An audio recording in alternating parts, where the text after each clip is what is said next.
Hello, guys. Happy Monday to all of you guys. I hope you guys had an amazing Monday. If you guys are working, I hope it's not too bad. So, happy Monday, guys, and good evening, good morning, wherever you guys are in the parts of this world. I hope you guys had an amazing and safe and not too bad day today. And of course, who could it be? It's Monday. Let's just welcome this week with a very positive vibes, right? All right, guys. So, as you guys know, every Monday I do have a different game played in my live stream.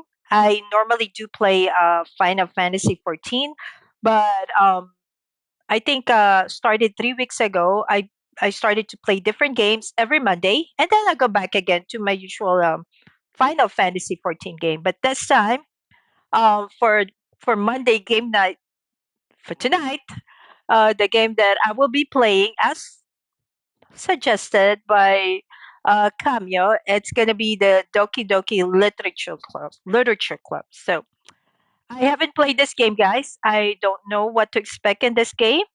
I was just told by just little bit of pieces about what to expect on this one, and um, or kind of like a little bit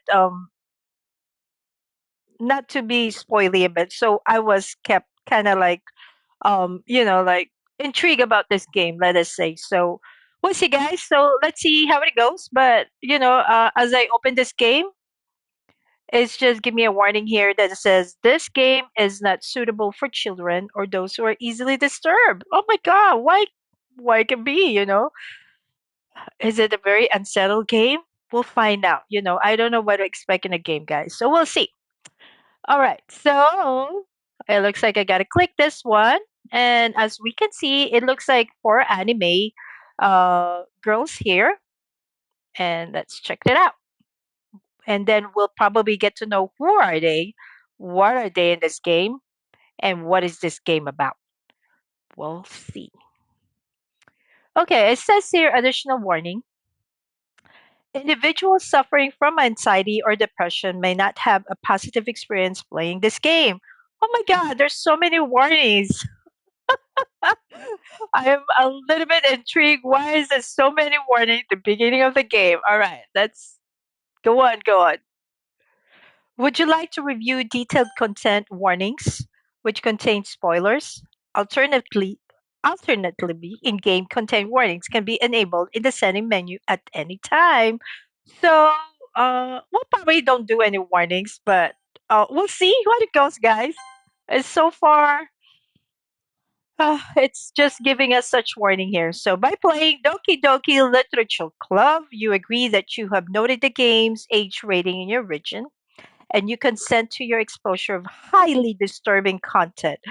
Oh my god, what a disturbing content. Just so many warnings here already, and I'm feeling like a little bit scared of what's to expect in this game. Hey Cameo, what's up? Okay, Cameo, I get this game now, so we'll see how it go, okay? And then of course we have to agree because we want to see this game what is about. Okay? All right. So we're done with all the warnings and stuff. So here we go. I hope you guys do enjoy watching. And again, thank you so much for watching, guys. If you guys have any game that you wanted to suggest for me to play during my Monday night, please feel to type in there in the comments. And again, don't forget to hit like, guys, because it really helps my channel to grow. So don't forget to hit like and of course comment there. I'm a very friendly person. So yeah. So let's start it again, guys. I mean, let's just start this game. Yeah, Cameo. Oh my god. I think this is a horror game or something. So hopefully I don't get any nightmares, Cameo. Okay. All right. So let's press new game. Please enter your name. Of course, we're gonna put our. Let's just put Lady Vix.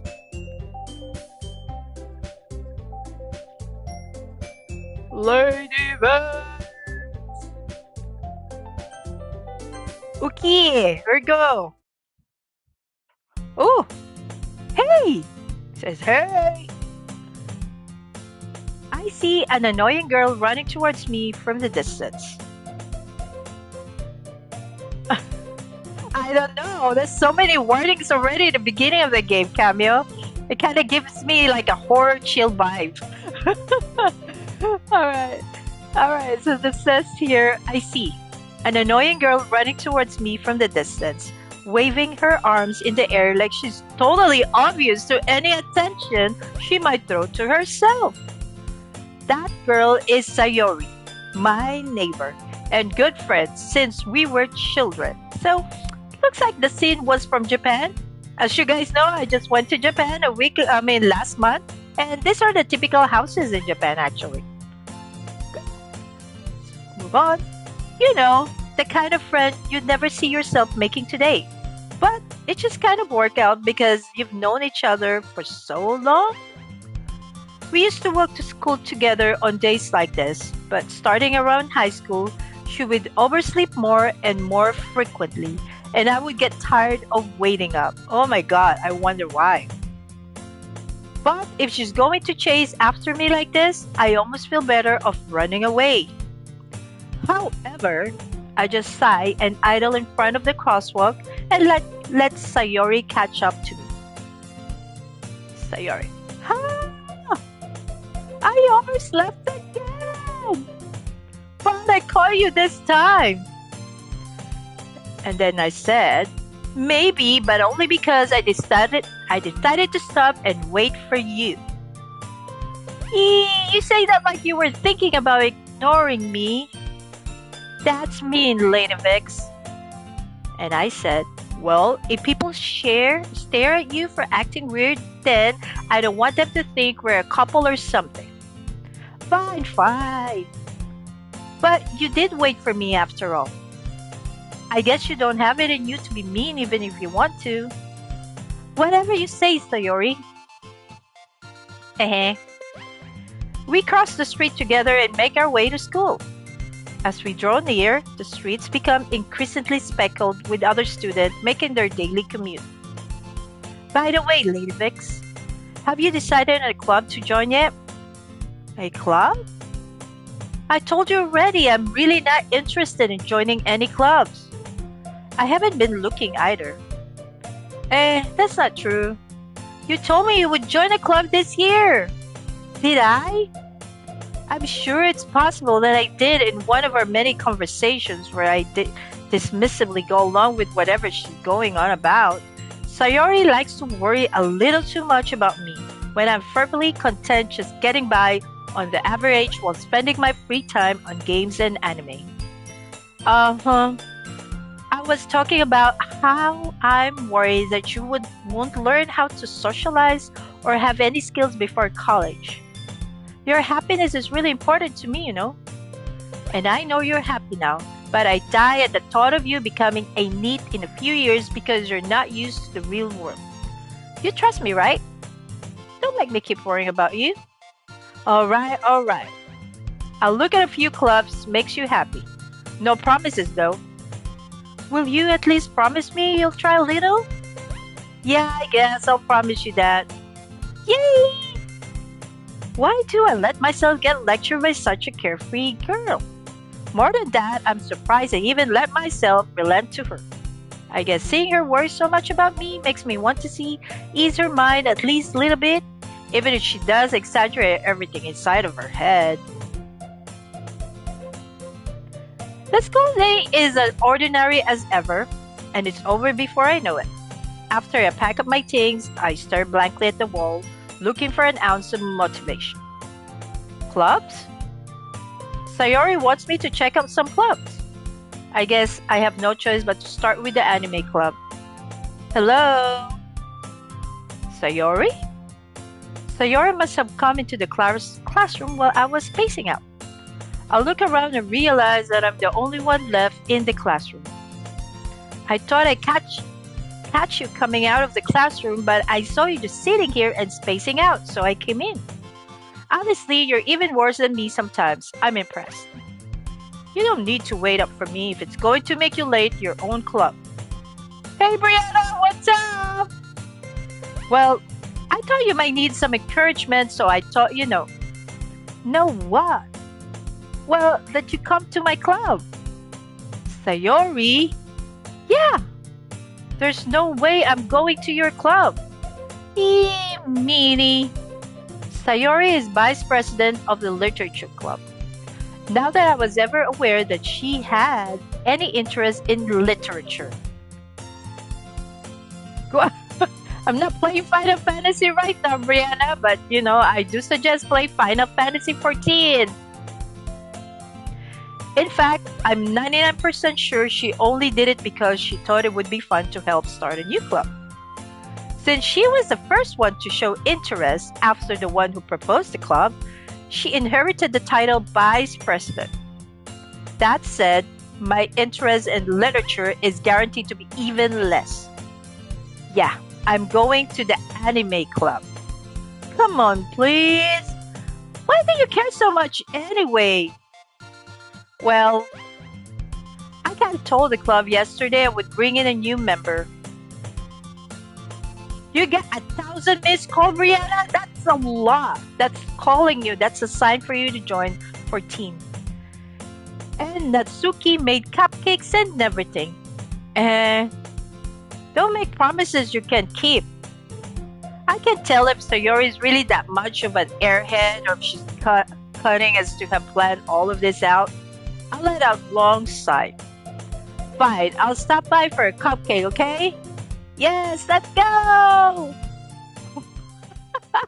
I like this one narration. And then, it looks like this game, you kind of build up your imagination as to what's going to happen. So it doesn't show us anything like they're moving or anything, but it kind of makes our imagination kind of like go farther and just based on the narration of what's being said here so far. Okay. And that's today marks the day I sold my soul for a cupcake. Really? Cupcake? You sold yourself for a cupcake, huh? Okay. I dejectedly followed Sayori across the school and upstairs, a section of the school I rarely visit. And just FYI, guys, I'm a big fan of horror. Um, I used to watch a lot of horror movies when I was like in a teenage time, and I almost rented a lot of this horror movie. I don't know, but yeah, I'm into like those scary stuff. So if this happened to be a scary stuff, I'm pretty cool with this one. But hopefully I don't get nightmares tonight. And it's gonna be your fault, Cameo. If I do get nightmares, Cameo, it's your fault. Okay, going back, because I'm Lady Vex, and I'm currently talking to Sayori here, okay? So, I dejectedly follow Sayori across the school and upstairs, a section of the school I rarely visit. Sayori, full of energy, swings open the classroom door. Everyone, the new member is here! I told you don't call me a new member! I glance around the room. And then we get girl number 1. Welcome to the Literature Club. It's a pleasure meeting you. Sayori always say nice things about you. And then we get girl number 2. Seriously? You brought a boy? Why to kill the atmosphere? Then we get girl number 3. Lady Mix, what a nice surprise. Welcome to the club. All words escape me in this situation. This club is full of incredibly cute girls. And then we get girl number 2. What are you looking at? If you want to say something, say it. Sorry. Natsuki. The girl with the sour attitude whose name is apparently Natsuki. Natsuki is one I don't recognize. Her small figure makes her look like a first-year student. She is also the one who made cupcakes according to Sayori. You can just ignore her when she gets moody. Sayori says that quietly into my ear, then turns back towards the other girls. Anyway, this is Natsuki, always full of energy. And this is Yuri, the smartest in the club. Don't say things like that. Yuri, who appears comparably more mature and timid, seems to have a hard time keeping up with the people like Sayori and Natsuki. Well, it's nice to meet both of you. And it sounds like you already know Monica, is that right? That's right. It's great to see you again, Lady Vix. Monica smiles sweetly. We don't know each other. Well, we rarely talk, but we were in the same class last year. Monica was probably the most popular girl in class. Smart, beautiful, athletic. Basically, completely out of my league. So, having her smile at me so genuinely feels so little. You too, Monica. Come, sit down, Lady Vix. We made room for you at the table so you can sit next to me or Monica. I'll get the cupcakes. Hey, I made them. I'll get them. Sorry, I got a little too excited. Then how about make some tea as well? The girls have a few desks arranged to form a table. As Sayori mentioned, it's been widened so that there is one space next to Monica and one space next to Sayori. Natsuki and Yuri walk over to the corner of the room where Natsuki grabs a wrap tray and Yuri opens the closet. Still feeling awkward, I take a seat next to Sayori. Natsuki proudly marches back to the table, tray in hand. Okay, are you ready? Ta-da! Ooh! Natsuki lifts the fold of the tray to reveal a dozen white fluffy cupcakes decorated to look like little cats. The whiskers are drawn with icing, and the little pieces of chocolate were used to make ears. So cute! I had no idea we're so good at baking, Natsuki. Well, you know. Just hurry and take one. Sayori grabs one first, then Monica. I follow. It's delicious! Sayori talks with her mouth full and has already managed to get icing on her face. I turn the cupcake around in my fingers, looking for the best angle to take a bite. Natsuki is quiet. I can't help but notice her sneaking glances in my direction. She's waiting for me to take a bite. I finally bite down. The icing is sweet and full of flavor. I wonder if she made it herself. This is really good. Thank you, Natsuki. Why are you taking me? It's not like I haven't heard this somewhere before. Made them for you or anything. I thought you technically did, Sayori said. Well, maybe. But not for you dummy.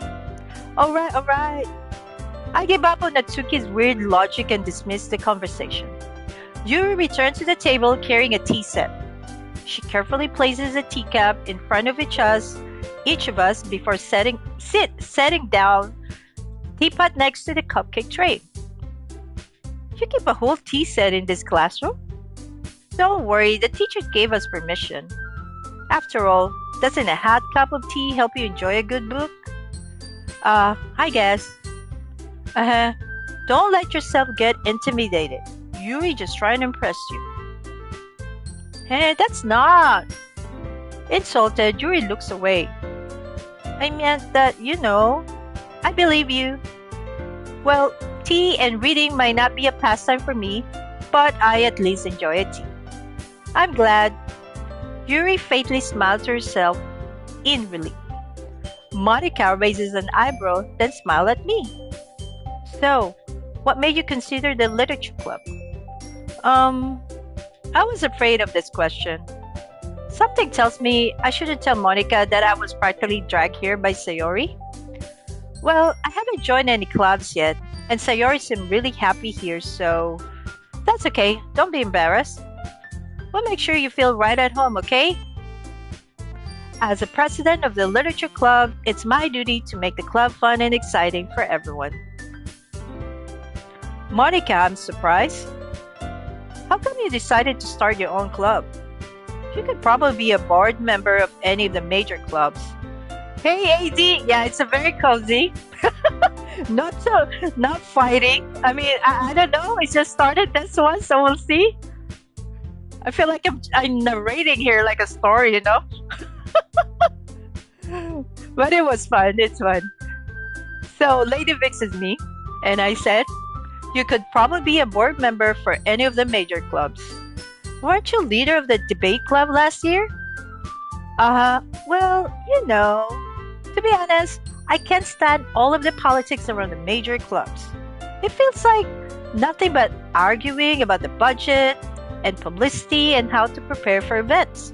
I'd much rather take something I personally enjoy and make something special out of it.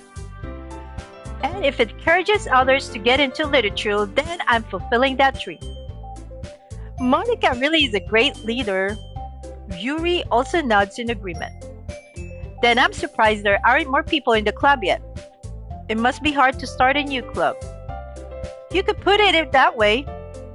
Not many people are very interested in putting out all the effort to start something brand new, especially when it's something that doesn't grab attention like literature. You have to work hard to convince people that you're both fun and worthwhile. But it makes school events like the festival that much more important. I'm confident that we will all really grow this club before we graduate. Right, everyone. Yeah, we'll do our best. You know it. Everyone enthusiastically agrees. Such different girls, all interested in the same goal. Monica must have worked really hard just to find these three. Maybe that's why they were also delighted by the idea of a new member joining. Though I still don't really know if I can keep up with their level of enthusiasm about literature. So, Lady Vix, what kind of things do you like to read? Well, considering how little I've read these past few years, I don't really have a good way of answering that. Manga? I muttered quietly to myself, half joking. Natsuki's head suddenly perks up. It looks like she wants to say something, but she keeps quiet. Not much of a reader, I guess. Well, that can change. What am I saying? I spoke without thinking after seeing Yuri's sad smile. Anyway, what about you, Yuri? Well, let's see. Yuri traces the rim of her teacup with her finger. My favorites are usually novels that build deep in complex fantasy worlds. The level of creativity and craftsmanship behind them is amazing to me. And telling a good story in such a foreign world is equally impressive. Yuri goes on clearly passionate about her reading. She seems so reserved and timid since the moment I walk in, but it's obvious by the way her eyes light up that she finds her comfort in the world of books, not people. But I like a lot of things. Stories with deep psychological elements usually immerse me as well. Isn't it amazing how a writer can so deliberately take advantage of your own lack of imagination to completely throw you for a loop? Anyway, I've been reading a lot of horror lately. There you go, the horror. Horror. I read a horror book once. I desperately grabbed something I can relate to at the minimal level. At this rate, Yuri might as well be having a conversation with a rock. Really, I would have expected that, Yuri, for someone as gentle as you. I guess you could say that. But if a story makes me think or takes me to another world, then I really can put it down. Surreal horror is often very successful at changing the way you look at the world, if only for a brief moment. I hate horror. Oh, why is that? Well, I just... Natsuki's eyes dart over to me for a split second. Never mind. That's right, you usually like to write about cute things, don't you, Natsuki? What? What gives you that idea? You left a piece of trap paper behind the last club meeting. It looked like you were working on a poem called Don't Say It Out Loud. And keep that back. Fine, fine. Your cupcakes, your poems, everything you do is just as cute as you are. Sayori sidles up behind Natsuki and puts her hands on her shoulder. I'm not cute. Natsuki, you write your own poems? Well, I guess sometimes. Why do you care? I think Natsuki is very meany. I think that's impressive. Why don't you share them sometimes? No. Natsuki averts her eyes. You wouldn't like them. Not a very confident writer yet? I understand how Natsuki feels. Sharing that level of writing takes more than just confidence. The truest form of writing is writing to oneself. You must be willing to open to your readers, exposing your vulnerabilities and showing even the deepest reaches of your heart. Do you have a writing experience too, Yuri? Maybe if you share some of your work, you can set an example and help Natsuki feel comfortable enough to share hers. Mm, I guess it's the same for you, for Yuri. Oh, I wanted to read everyone's poems. We all sit silent for a moment. Okay, I have an idea, everyone. Huh? Natsuki and Yuri look quizzically at Monica. Let's go home and write poem of our own. The next time we meet, we'll all share them with each other. That way, everyone is even. Yeah, let's do it! Plus, now that we have a new member, I think will help us all get a little more comfortable with each other and strengthen the bond of the club. Isn't that right, Lady Vix? Monica smiled warmly at me once again. Hold on, there's still one problem. What's that?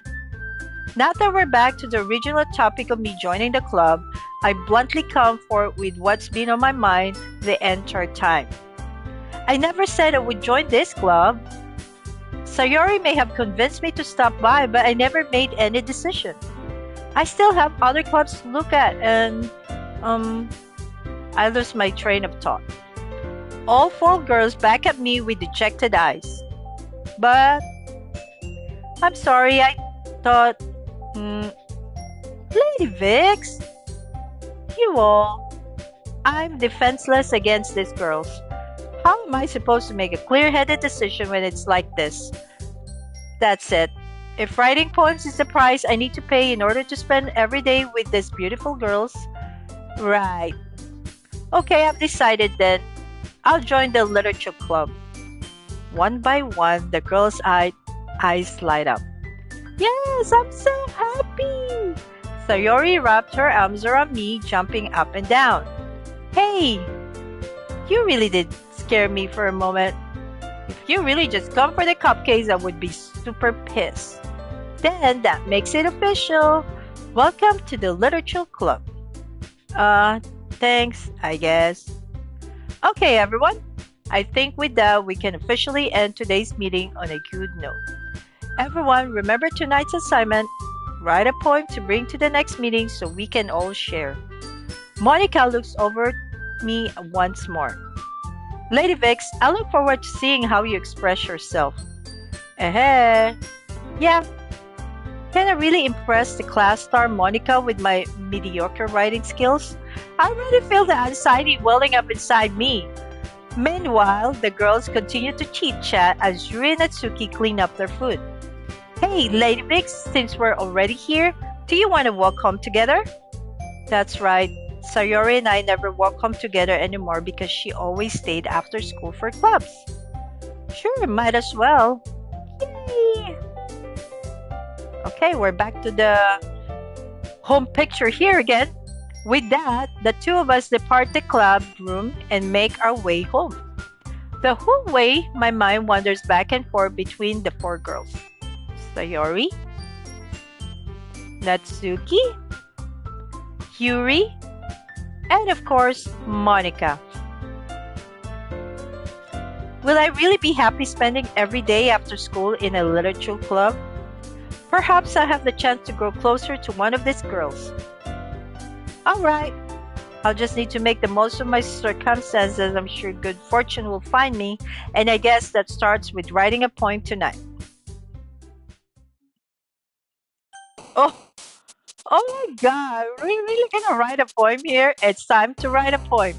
Pick words you think your favorite club members will like. Something good might happen with whoever likes your poem the most.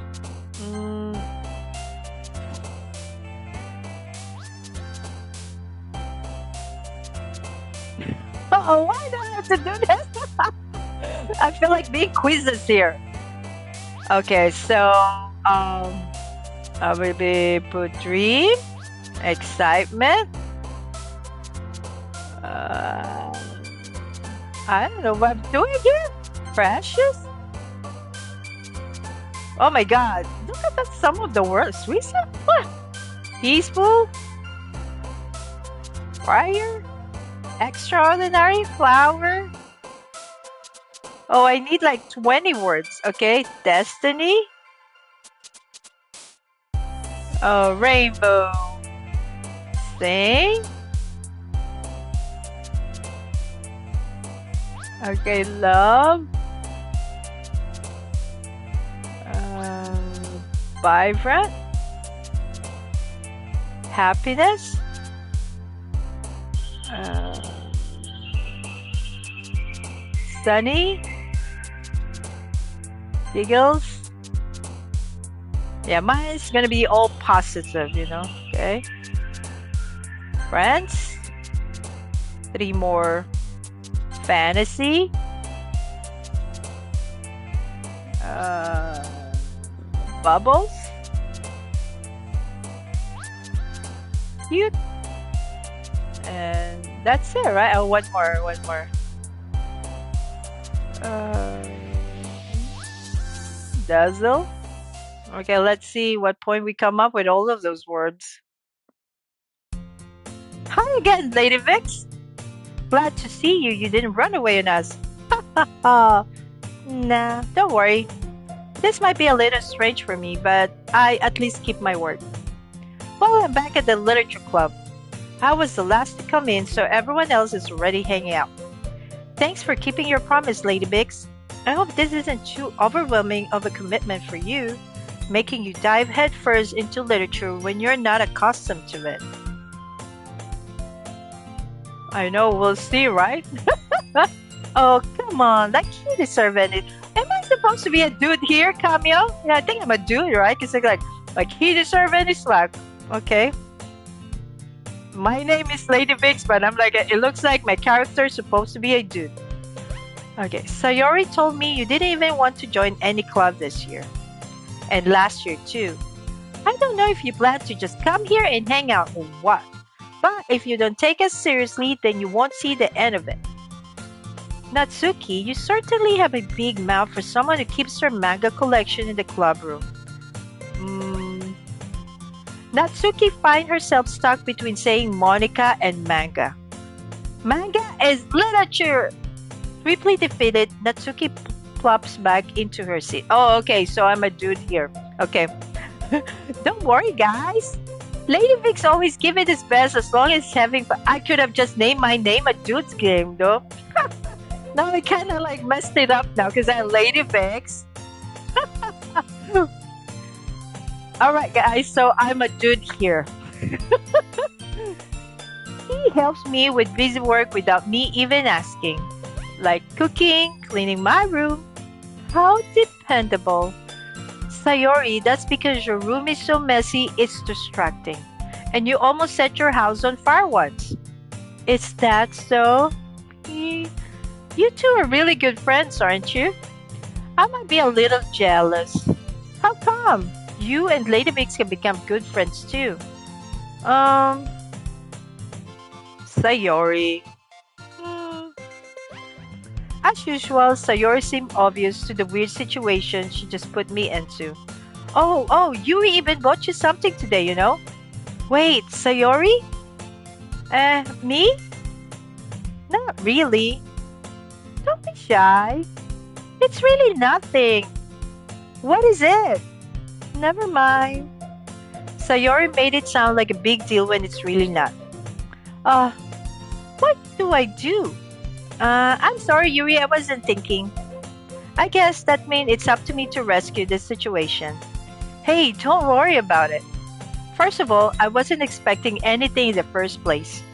So any nice gesture from you is a pleasant surprise. But make me happy no matter what. Is that so? Yeah, I won't make it a big deal if you don't want it to be. Alright. Well, here. Yuri reaches her bag and pulls out a book. I didn't want you to feel left out. So I pick out a book that I thought you might enjoy. It's a short read, so it should keep your attention even if you don't usually read. And we could, discuss it if you wanted. This is... How is this girl accidentally being so cute? She even picked out a book she thinks I'll like despite me not reading much. Yuri, thank you.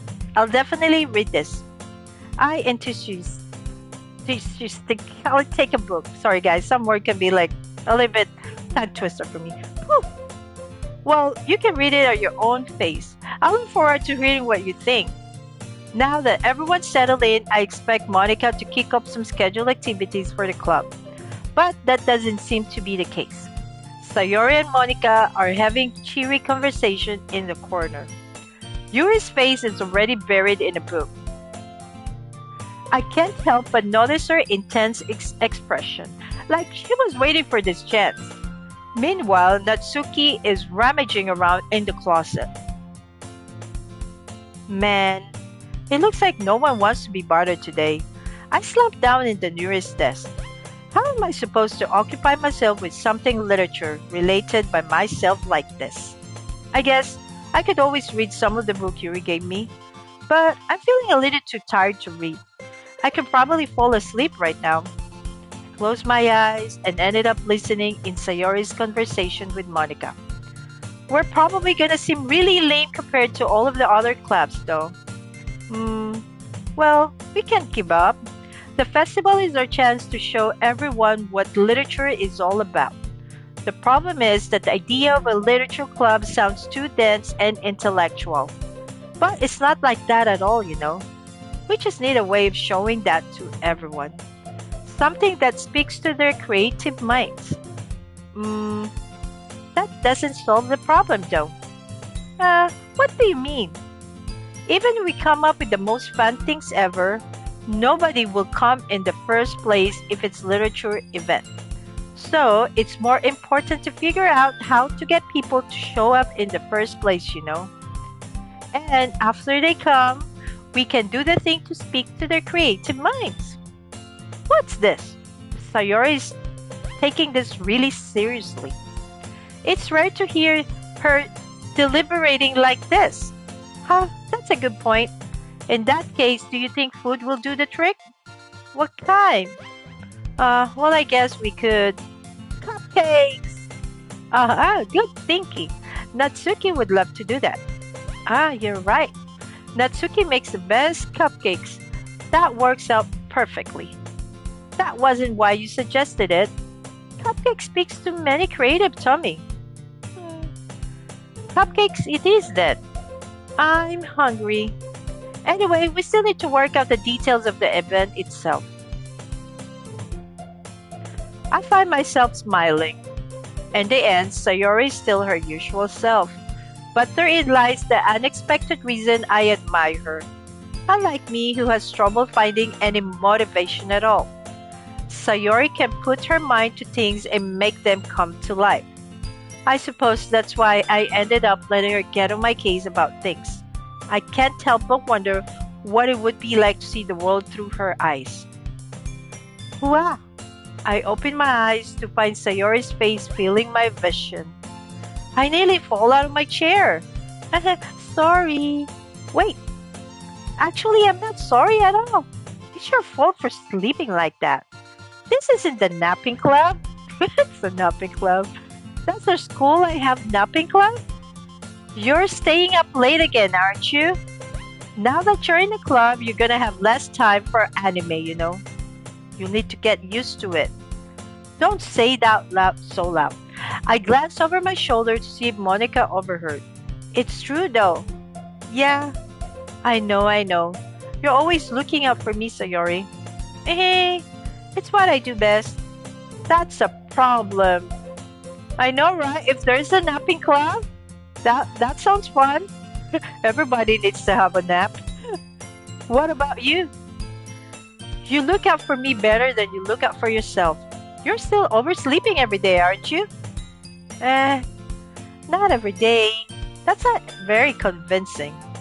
How many days this past week have you gotten up on time? It's a secret. I knew it. Come on. At least give me the benefit of the doubt. I can even do that. Look, Sayori, it's written all over you. Huh? Sayori glances around at herself. How is it written all over me? You were clearly in a rush this morning. Look, your hair is sticking out all around here. Huh? I run my fingertips down the side of Sayori's hair, trying to straighten it out. Man, you really need a brush for this. My hair is just really hard to get right. I won't fall for that. There's more than just your hair. Look, your bow isn't straight either. And there's a toothpaste stain on your collar right here. I tried to wipe off the stain with my finger, but nobody would ever notice that. Of course they would. Nobody's gonna tell you about it because they don't want to embarrass you. Fortunately, I really don't care about that. Hey, you meanie. You didn't even keep your blazer buttoned up. Seriously, Sayori? Why do you think you don't have a boyfriend yet? Huh? That's super mean. Sorry, but you'll take me later. I start to button the blazer from the bottom. Once you see how much better it looks, you'll change your mind. This is so funny. What it is?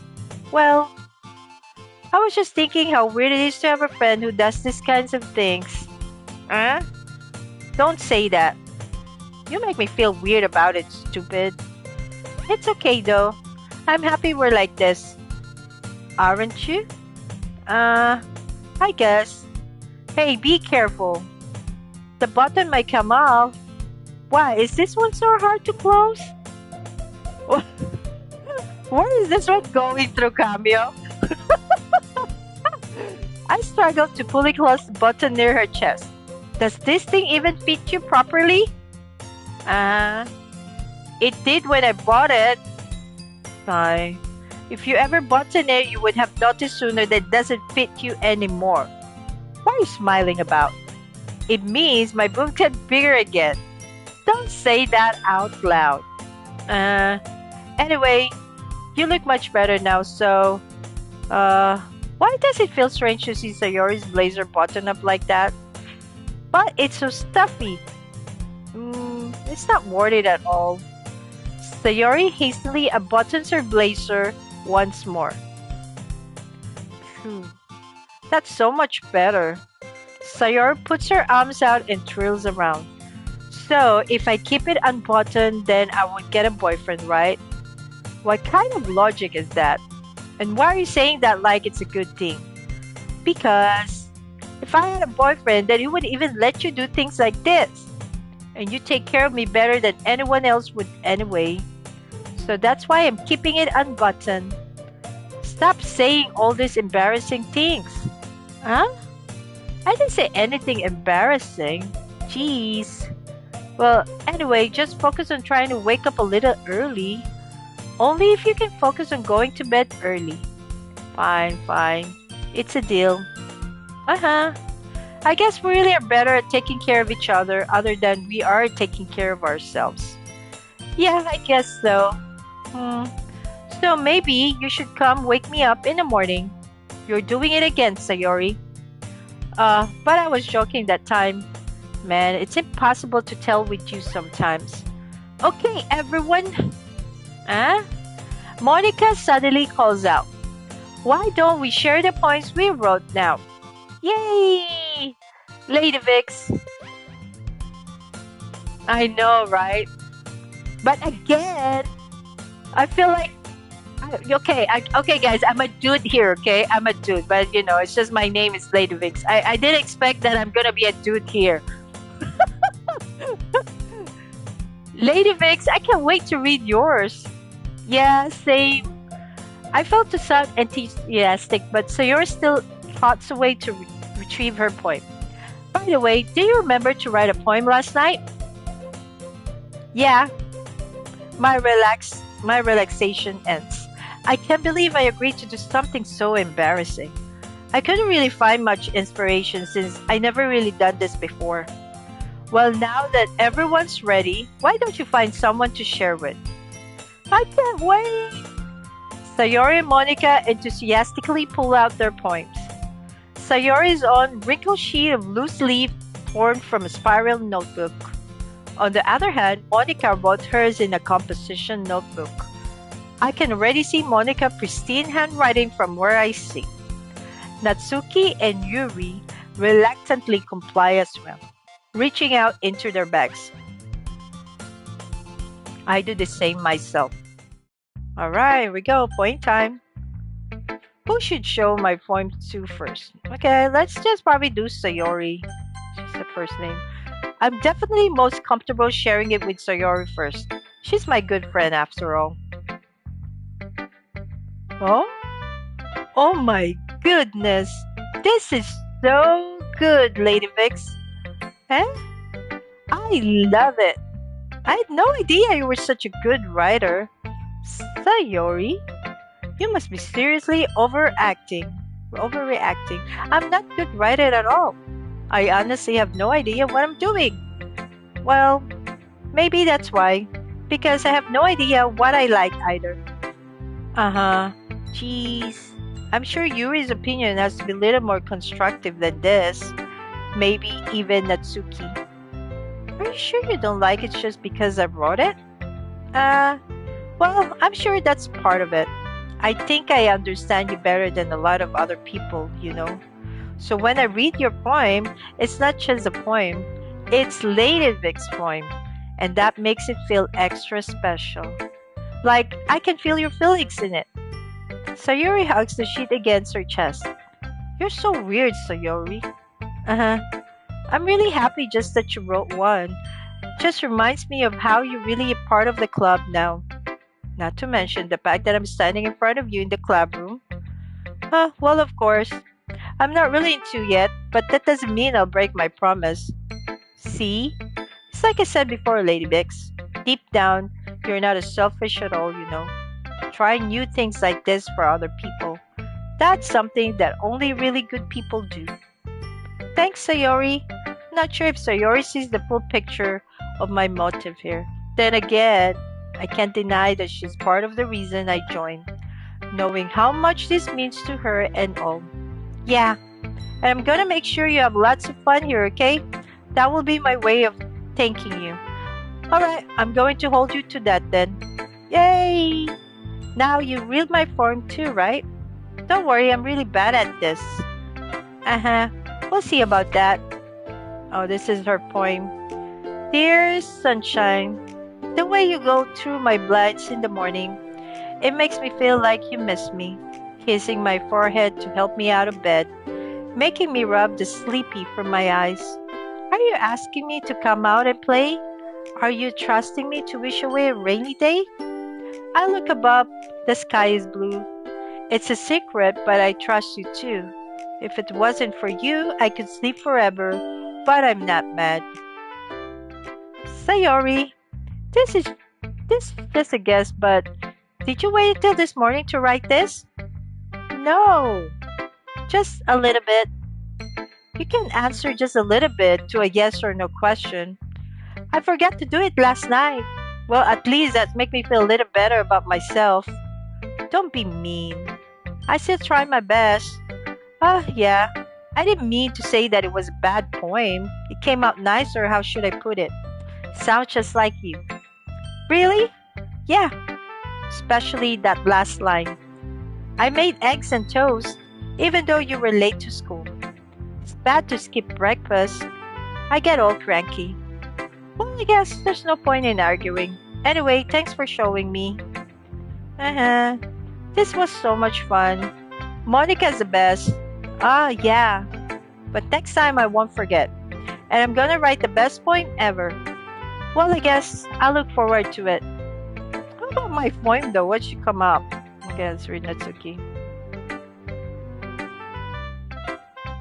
Well, it's about what I expected from someone like you. That's a little blunt. Well, excuse me. It's not like I said it was bad. It just didn't evoke any emotions. So basically, it's not cute enough for your taste? Do you want to get smacked? I'll pass. Well, anyway, I guess I need to show you mine. Not that you like it. Oh my god! Hers is so long. Says there, eagles can fly, monkeys can climb, crickets can limp, horses can race, owls can sing, cheetah can run, eagles can fly, people can try, but that's about it. Oh my, her phone is not really a lot. Yay! I told you that you were gonna like it. I like it. Best poem ever, huh? What? Just be honest. I am. Why are you so convinced that I wouldn't like it? Well, because everyone in high school thinks that writing has to be all sophisticated and stuff.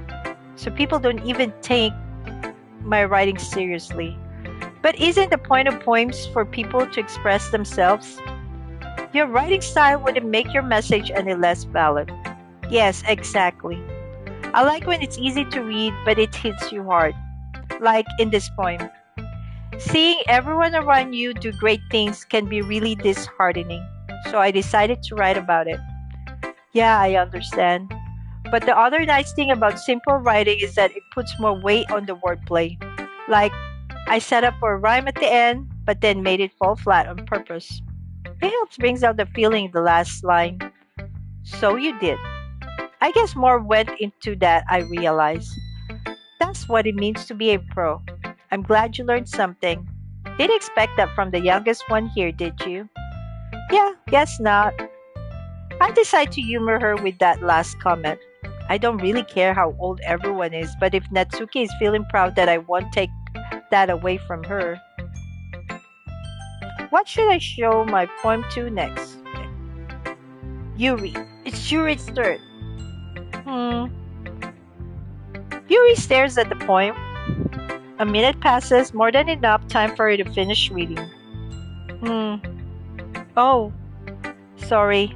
I forgot to start speaking. Oh, it's fine. Don't force yourself. I'm not. I just need to put my thoughts into words. Hold on. Okay. This is your first time writing a poem, right? Oh, yeah. Why do you ask? I'm just making sure. I guess that it might be after reading through it.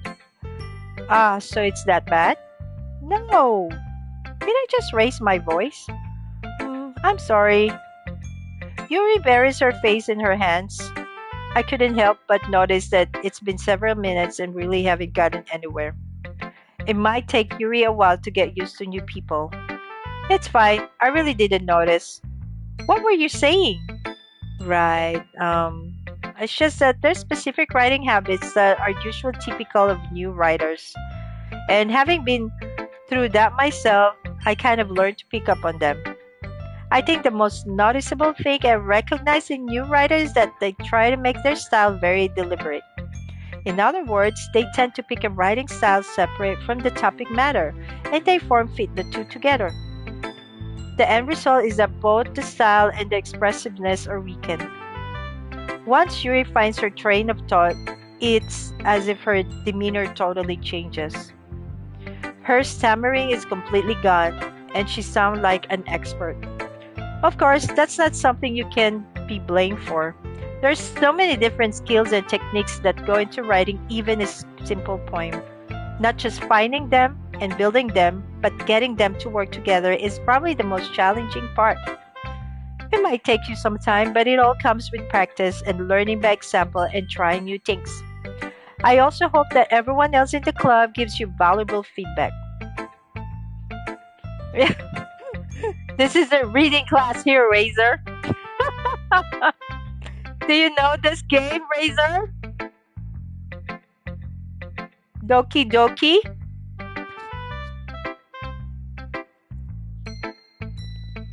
Natsuki can be a little bit biased though.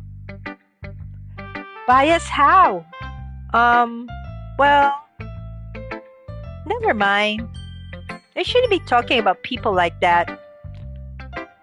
Sorry, it's fine. I'm not sure if Yuri is apologizing to herself to me or to Natsuki.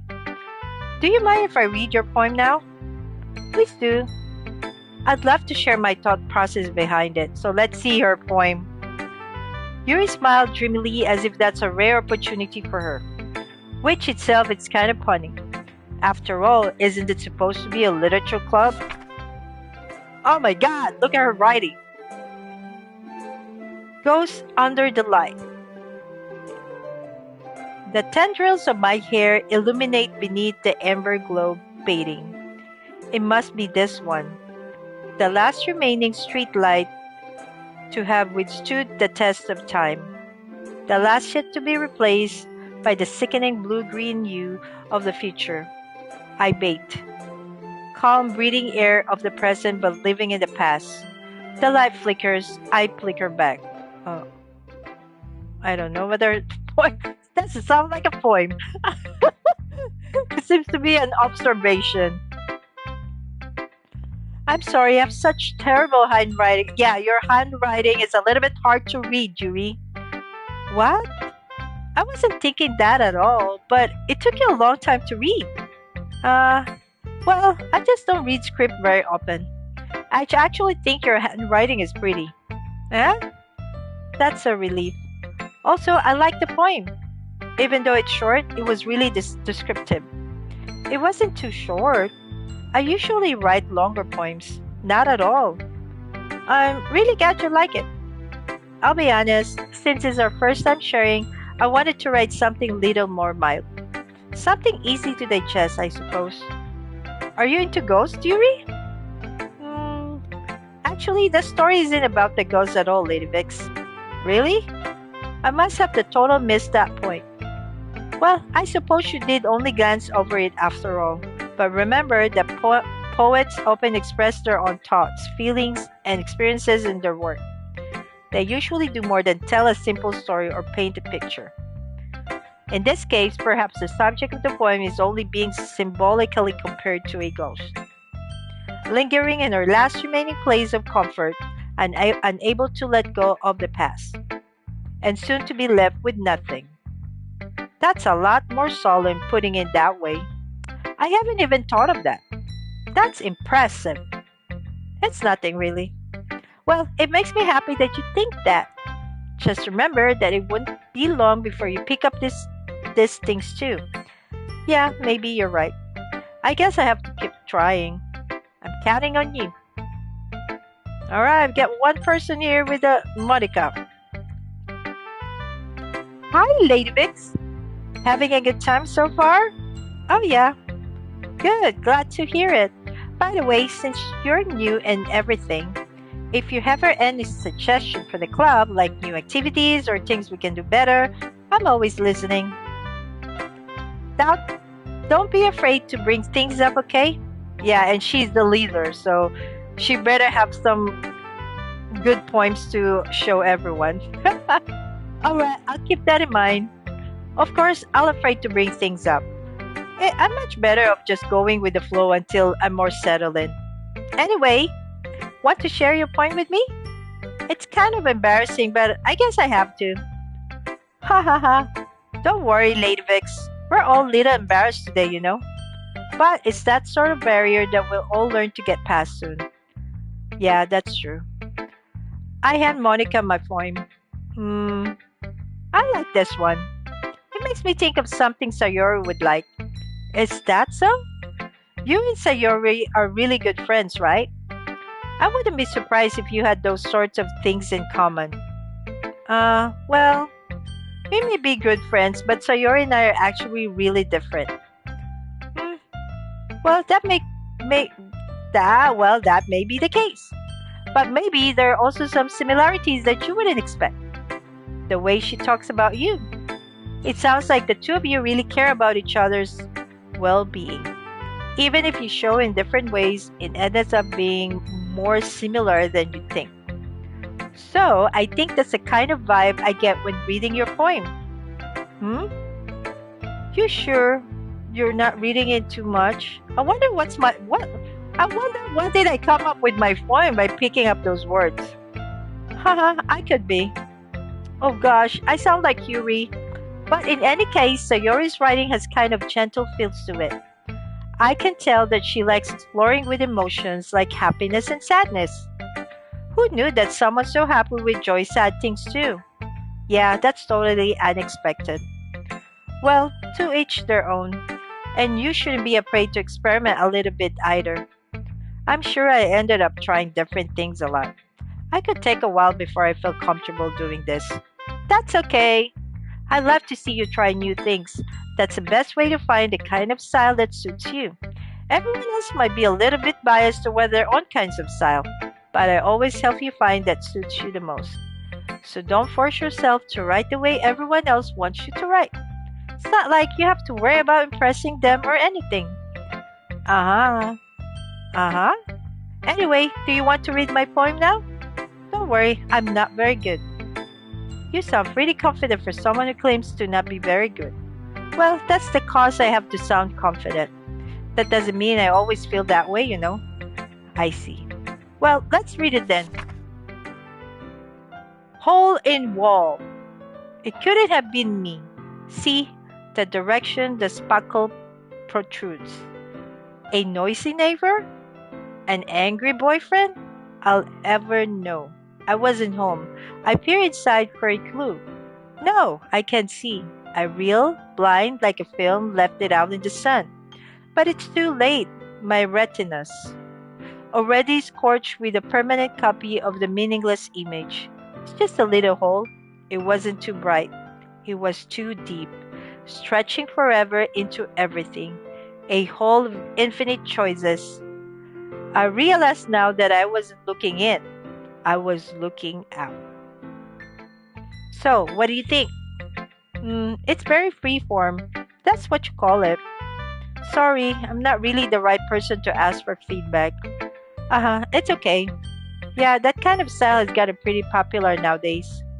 That is a lot poems have been putting emphasis on the timing between words and lines. When performed out loud, it can be really powerful. Yeah, we expect a lot from her because she's the leader of the literature club. What was the inspiration behind this one?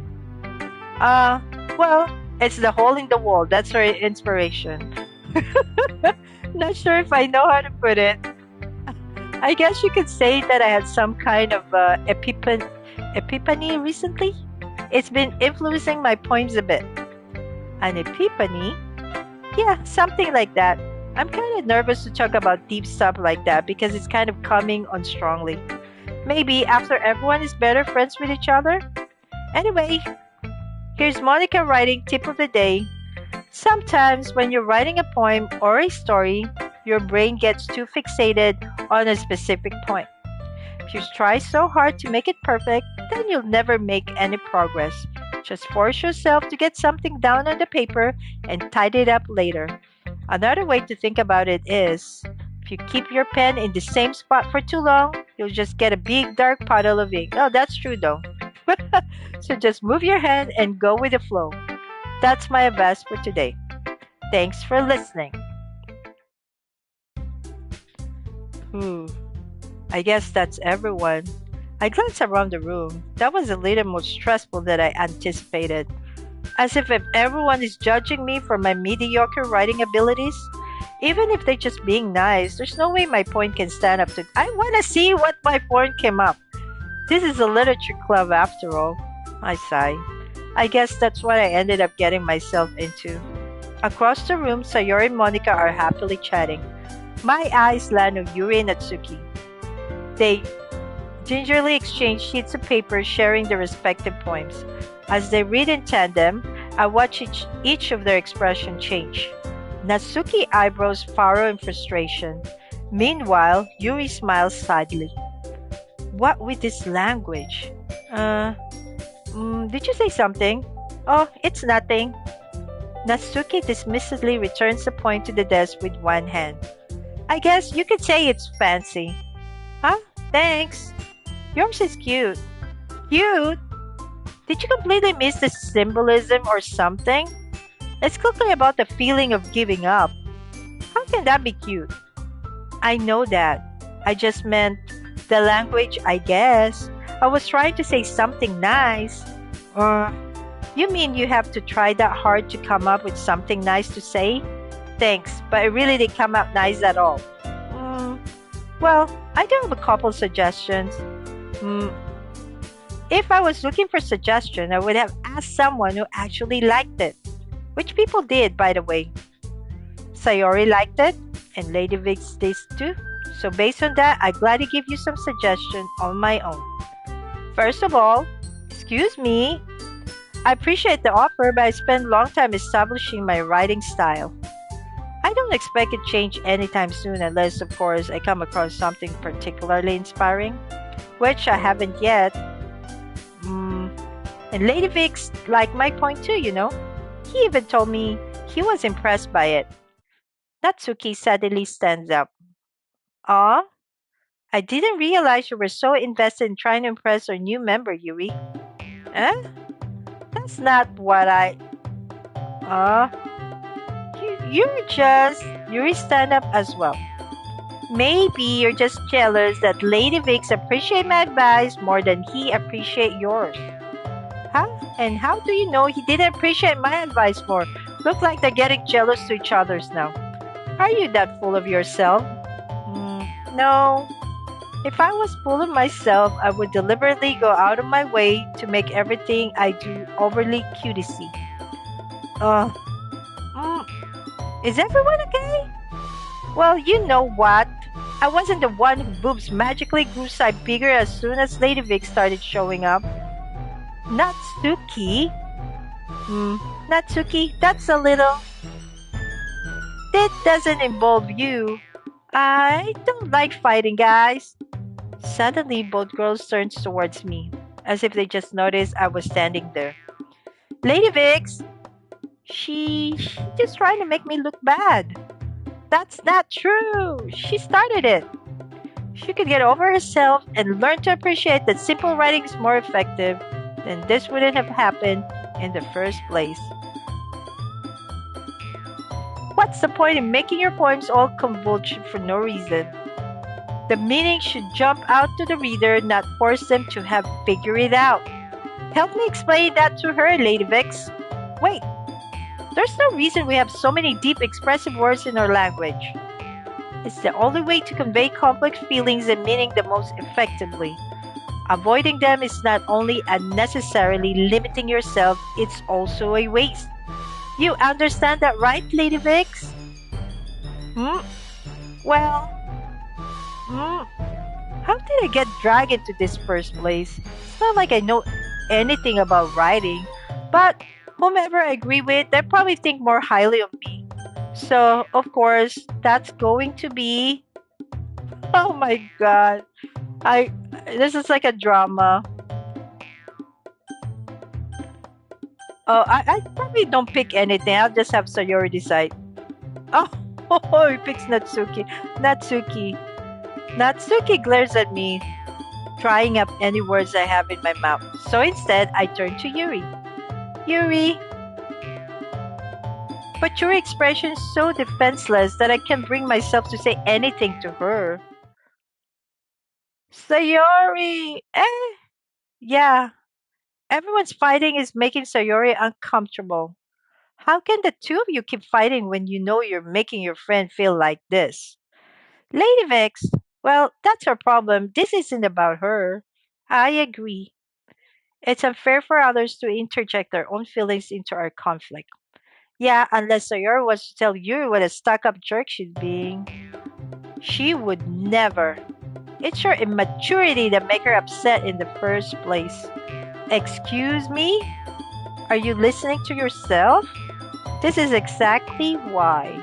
Exactly why nobody likes. Stop! Natsuki, Yuri, you guys are my friends. I just want everyone to get along and be happy. My friends are wonderful people, and I love them because of their differences. Natsuki's poems? They're amazing because they give you so many feelings with just a few words. And Yuri's poems are amazing because they paint beautiful pictures in your head.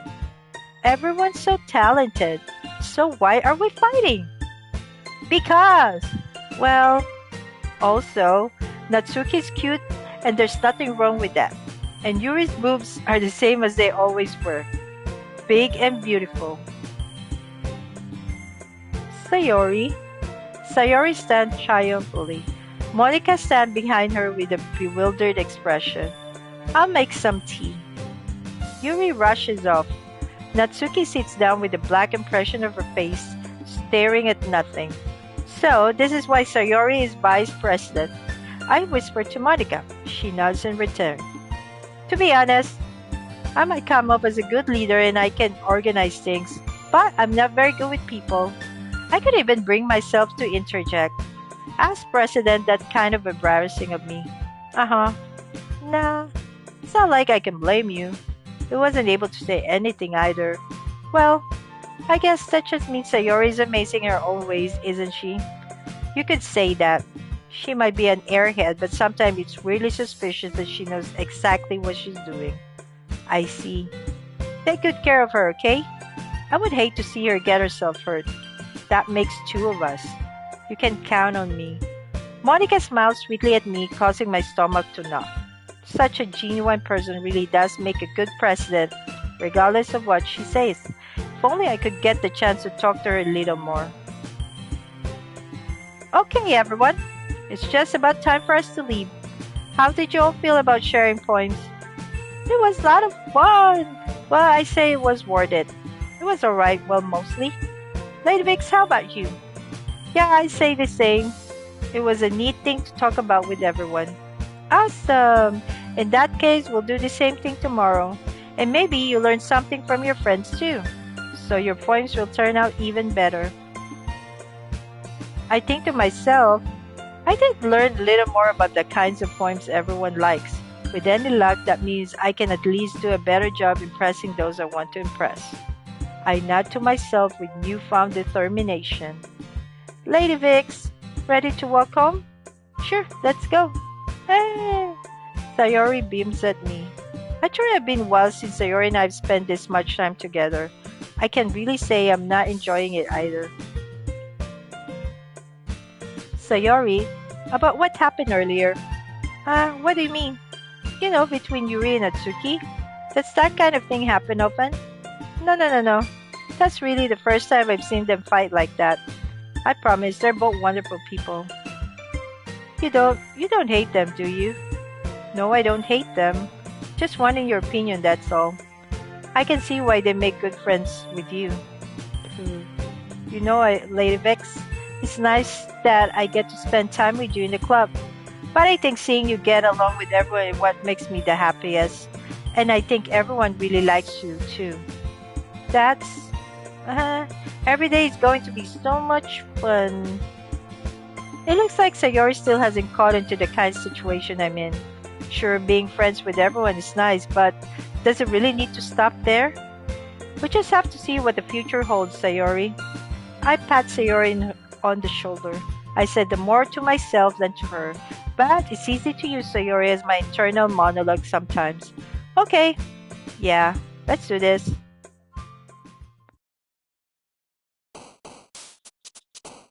What is it again? I'm gonna do a poem again?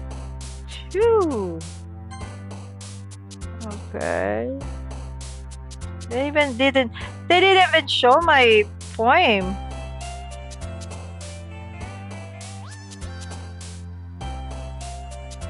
Oh. I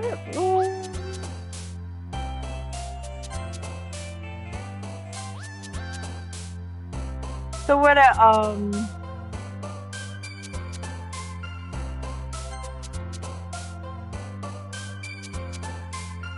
oh, so I have to pick with them while they're jumping there? With the three of them?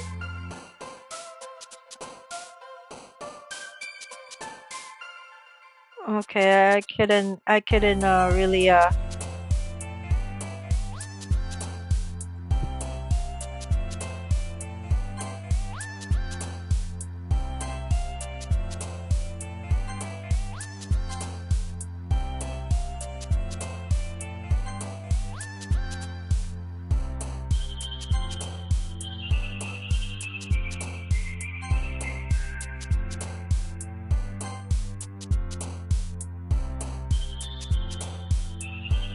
Oh.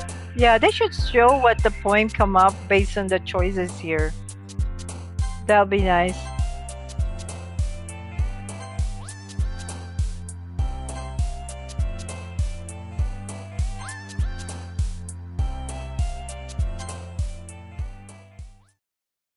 So it's gonna be like point every day, Cameo? Another day passes and it's time for the club meeting already. I've gotten a little more comfortable here over the past couple of days. Entering the club room, the usual scene greets me. Hi, Lady Vix! Yo, Sayori. Looks like you're in a good mood today. Eh, I'm just still not used to just being in the club, that's all. I see. That's a pretty simple thing to get you in a good mood. But I guess it's always the simple things we do anyway. So how do I know which one I'm picking though? When the picture bounce?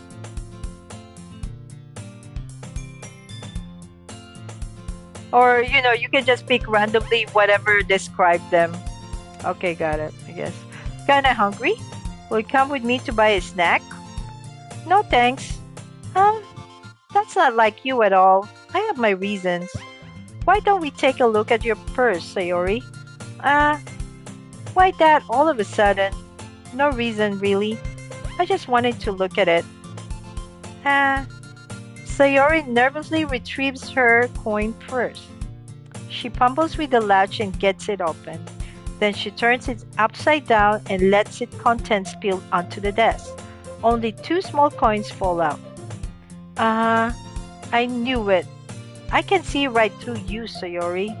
That's not fair. How did you even know? It's simple. If you had enough money in the first place, you would have bought the snack before coming to the club room.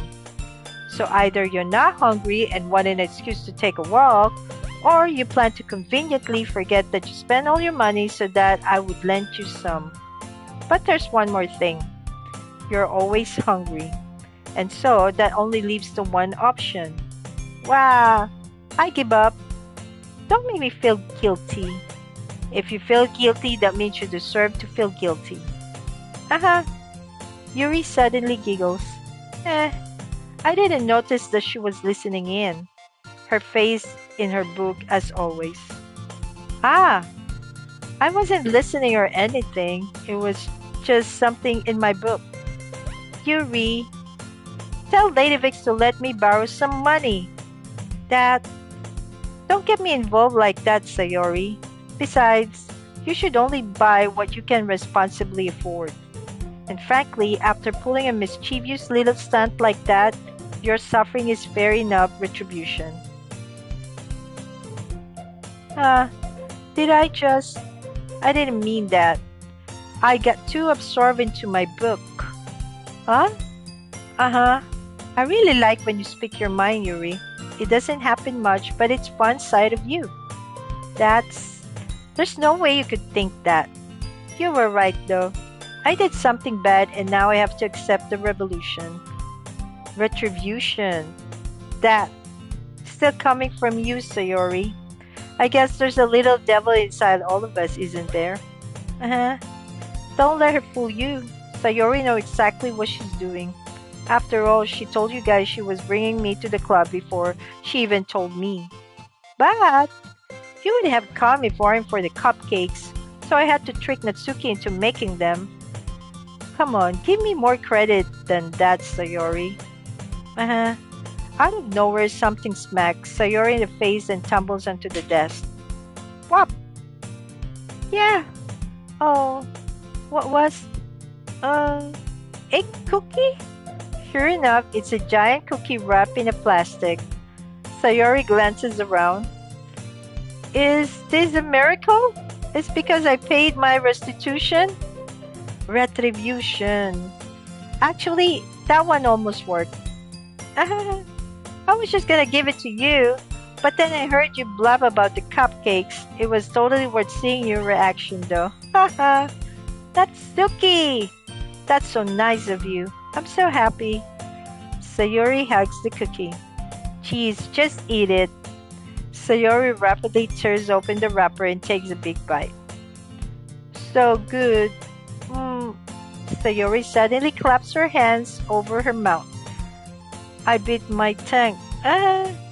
You're going through a lot over just one cookie. Natsuki take a bite of her own cookie. Your looks really good too, Natsuki. Can I try it? Jeez. Beggars can be choosers. But yours is chocolate. Yeah, why do you think I give you that one? Fine. Still, I'm really happy that you share this one with me. Sayori gets out of her seat and goes behind Natsuki, then wraps her arms around her. Ah, jeez. I get it. Cookie still in hand, Natsuki reaches up to nudge Sayori's offer. Mm. Sayori suddenly leans down and takes a bite of her Natsuki's cookie. Hey, did you seriously just do that? Mm-hmm. Mouthful, Sayori trots away to safety. Yui and I laugh as well. Geez, you're such a kid sometimes. Monica, can you tell Sayori? Natsuki glances around. Monica is in the club room. Huh? Where's Monica anyway? Good question. Have any of you heard anything about her being late today? Not me. Yeah, I have either. Hmm, that's a bit unusual. I hope she's okay. Of course she's okay. She probably just had something to do today. She's pretty popular after all. Uh, you don't think she has a I wouldn't be surprised.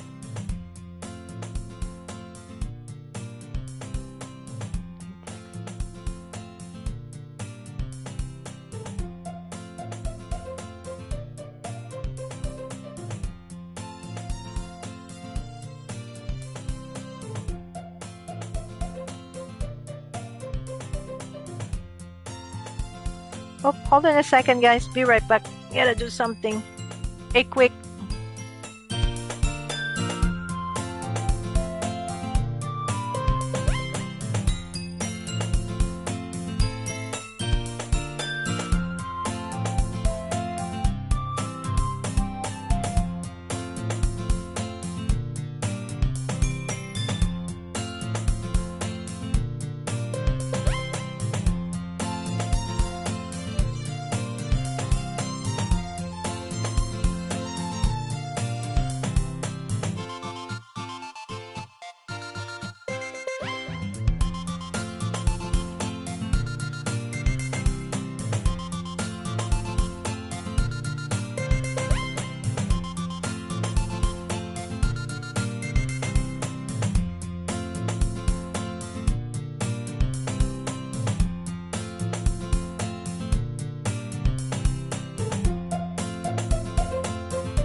Okay, guys, I'm back. Sorry, my mom just called.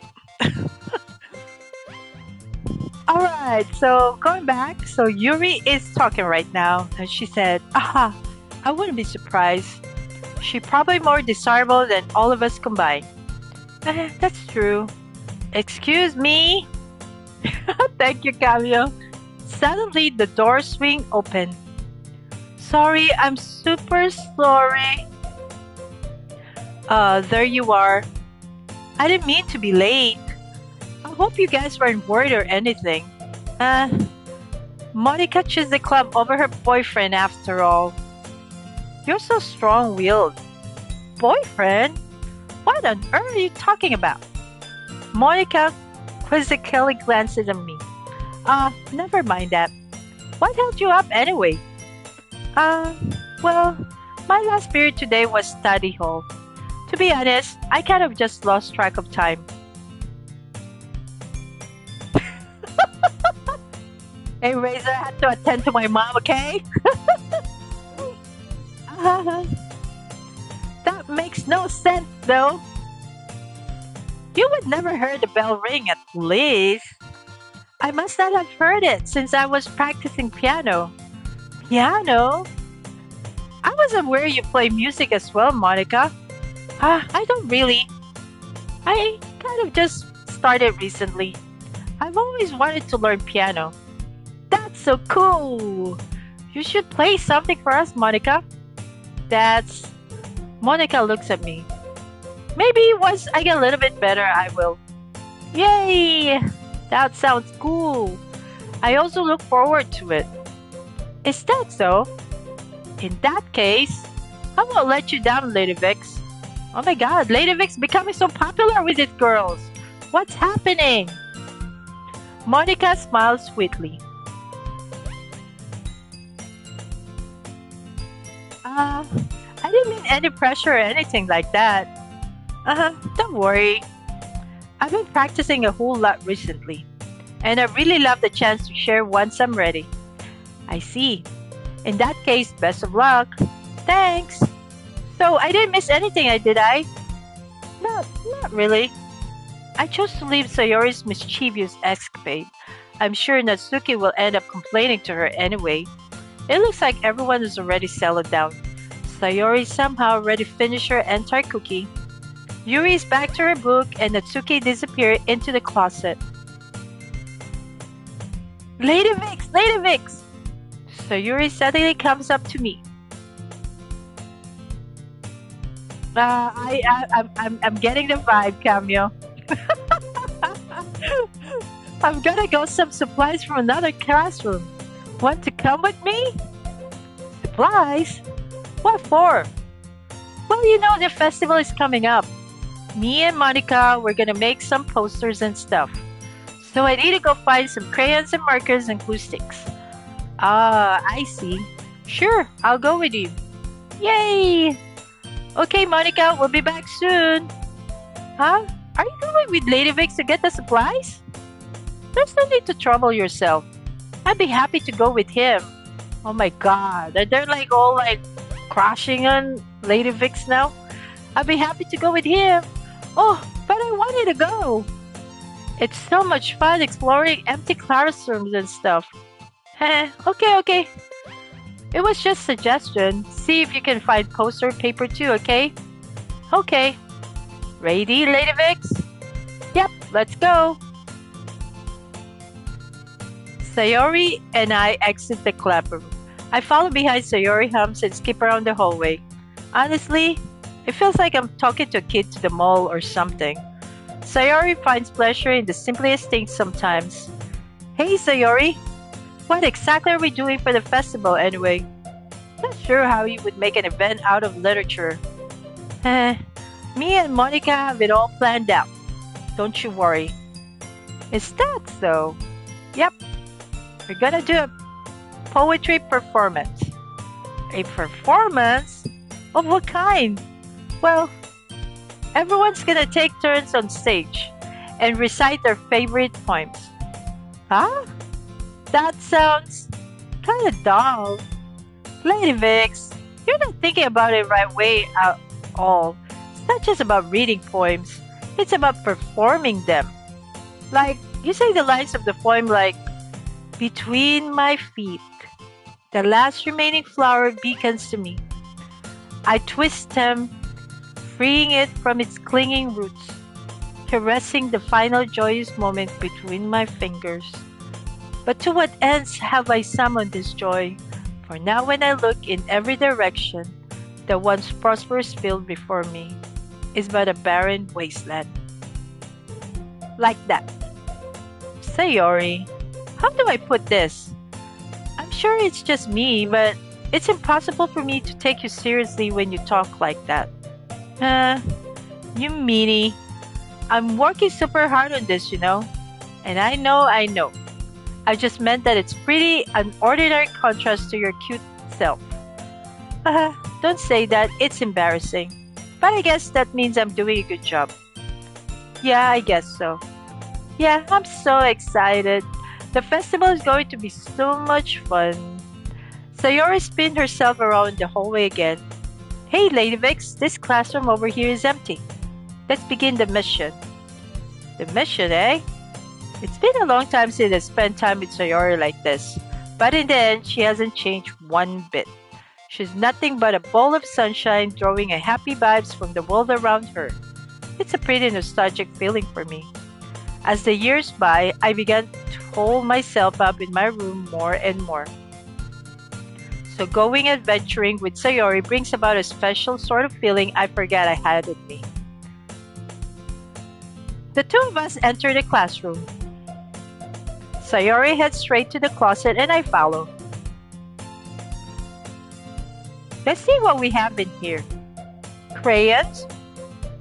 Sayori pulled a box full of crayons off the shelf. They're the best brand too.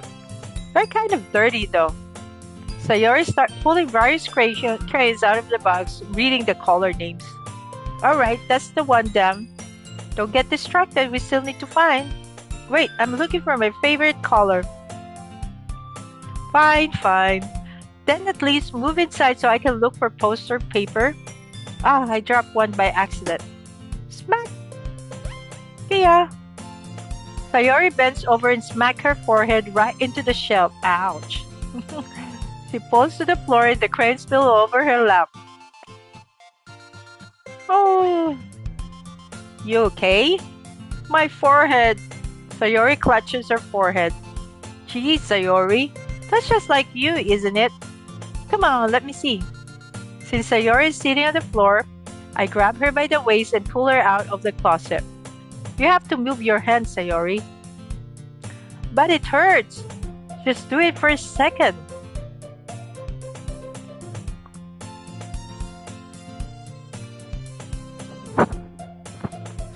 Sayori slowly releases her hands from her forehead. I gently brush her bangs to the side. Oh, sorry. There's a huge red mark on the center of her forehead. A bump is starting to form as well. Man, that's gonna swell up. I should find you some ice. Lady Vix, where would I even find ice around this time? I guess a cold drink would do. You don't have to. I'm fine with looking like a unicorn. Even wincing from the pain, Sayori makes a silly joke. Aha, what are you saying? I'll be right back, okay? Okay. I pat Sayori in the shoulder and ride out to the hallway. I locate the nearest vending machine. What should I get? It doesn't really matter since it will use as an ice pack rather than to drink. But I know Sayori likes apple juice, so I purchased that one. In just a moment, I'm already returned to the classroom where I left Sayori. She has one palm on her forehead and is using the other hand to clumsily scoop crayons back into the box. At least they were ready in the wrong spot before I spilled them. Sayori here. I hand Sayori the bottle of apple juice. It's nice and cold. Sayori opens the cup and starts drinking from it. Sayori, what are you doing? It's for your forehead, idiot. Ah, sorry, I forgot. How hard did you hit your head? Sayori places the bottle against the bump on her head. It stinks. Just bear with it. It'll be better soon. Looks like you clean up most of your crayons, so that's good. Hey, Ladovix. This kind of reminds you of growing up, doesn't it? Huh? What do you mean? You know how we used to play outside all the time? I would always try to keep up with you. You were kind of oblivious in many ways. Like, I usually fell behind or had trouble climbing on the things you did. But sometimes when I tried to do things I couldn't, I would get myself hurt. I'd fall and scrape myself or get a bump. And I would start crying really hard. Uh-huh. And you would rush over as quick as you could. You would try really hard to get me stopped crying. It was almost like you blame yourself and were afraid of getting in trouble if someone found out. Even though it really wasn't your fault at all, you know. Did I really do that? Yeah, you don't remember? Come to think of it, maybe I do remember a bit. I guess I was always so focused on my games that I didn't pay enough attention to you. So in a way, it's my fault. Kind of like this time, too. If I wasn't rushing you out of the closet, you probably would have hit your head. Lady Vix, I don't think you realize it, but you're always thinking about other people. Even after all of these years. You're rushing to help me even though I'm just being clumsy. You're really a sweetheart. Don't call me that. And I don't really do this kind of thing all the time. I guess when it comes to you, it just feels natural. Before I even know it, I'm treating you like that. I guess that's what happens when you've been friends for so long.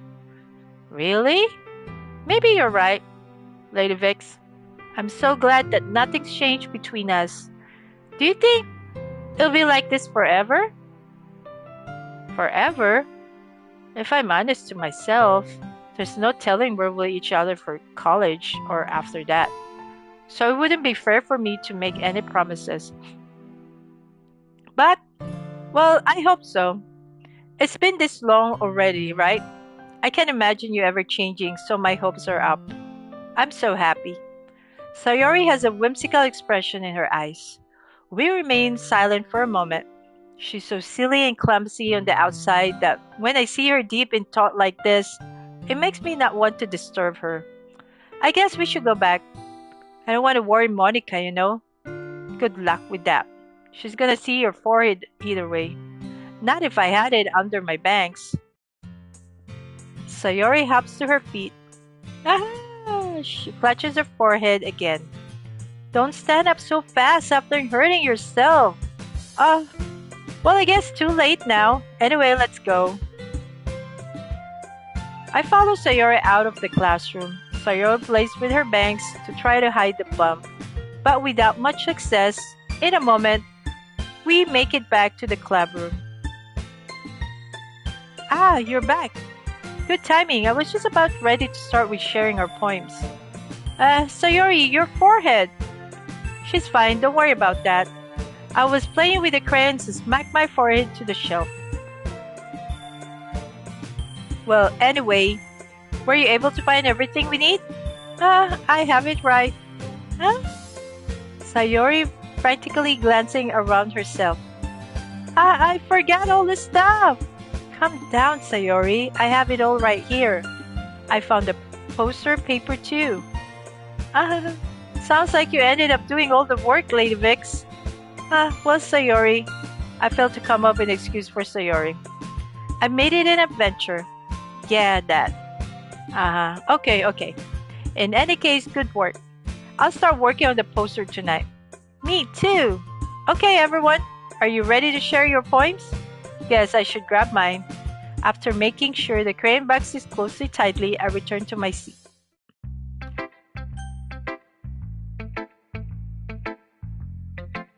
Okay, let's probably share it first to Monica, the one in the end. Hi again, Lady Vix. How's the writing going? All right, I guess. I'll take that. As long as it's not going bad. I'm happy that you're applying yourself. Maybe soon you'll come up with a masterpiece. I wouldn't count on that. You never know. Want to share what you wrote for today? Sure, here you go. I gave my point to Monica. Alright, it's pretty good. It makes me think of Sayori, like the other one that you wrote. You two are like dynamic duo. That's kind of exaggerating it. Yeah, probably. But you do spend a lot of time with her even in this club, don't you? Then again, I don't blame you for being a little shy.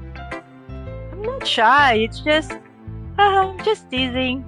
I know it takes a bit of time to make friends with everyone, but Yuri and Atsuki are super interesting people, so don't be afraid to give them their share of time. And you can talk to me every now and then too. I'm not like unapproachable or anything, am I? Oh no, it's nothing like that. I'm just still getting used to being here, that's all. Yeah, I'm sorry if I was putting pressure on you or something. I really didn't mean it like that. No, don't worry. I get what you're saying. Well, alright. But anyway, you want to read my poem now? I like the way this one turned out, so I hope you do too. Alright, let's take a look. What's her poem? Save me. The colors they won't stop, bright, beautiful colors, flashing, expanding, piercing, red, green, blue, an endless, what is it, cacophony of meaningless noise. The noise it won't stop, violent, grunting, waveforms, squeaking, screeching, piercing, sine, cosine, tangent, like playing a chalkboard on a turntable, like playing a vinyl on a pizza crust. An endless poem of meaningless. Load me. Hmm. It's even more abstract than your last one, huh? Uh-huh. I guess it's just the way I write. I'm sorry if you don't like it. No, I never said that. It's just kind of a thing I've never really seen before, I guess. I kinda like playing with my space on the paper. Choosing where and how to space your word can totally change the mood of the poem. It's almost like magic. The way I wrote the lines really short makes it feels like they're trying to speak over the noise. I see. It's still hard for me to tell what it's about though. Uh, some sometimes asking what a poem is about isn't the right question. A poem can be as abstract as physical expression of feeling or conversation with the reader. So putting it that way, not every poem is about something. Anyway, here's Monica's writing tip of the day. Sometimes you'll find yourself facing a difficult decision. When that happens, don't forget to save your game. You never know when you might change your mind or when something unexpected may happen. Wait, is this a tip even about writing? What am I even talking about? Aha, that's my advice for today. Thanks for listening. Who just saw my form next? Okay, let's do Yuri. It's my turn, says Yuri. Let's see how it compares to yesterday's. I see. It's a bit different. I respect you for trying different things, Lady Vix. Were you inspired by Natsuki's poems? Or Sayori's, perhaps? Well, I guess you could say that. I thought so. I'm happy for you.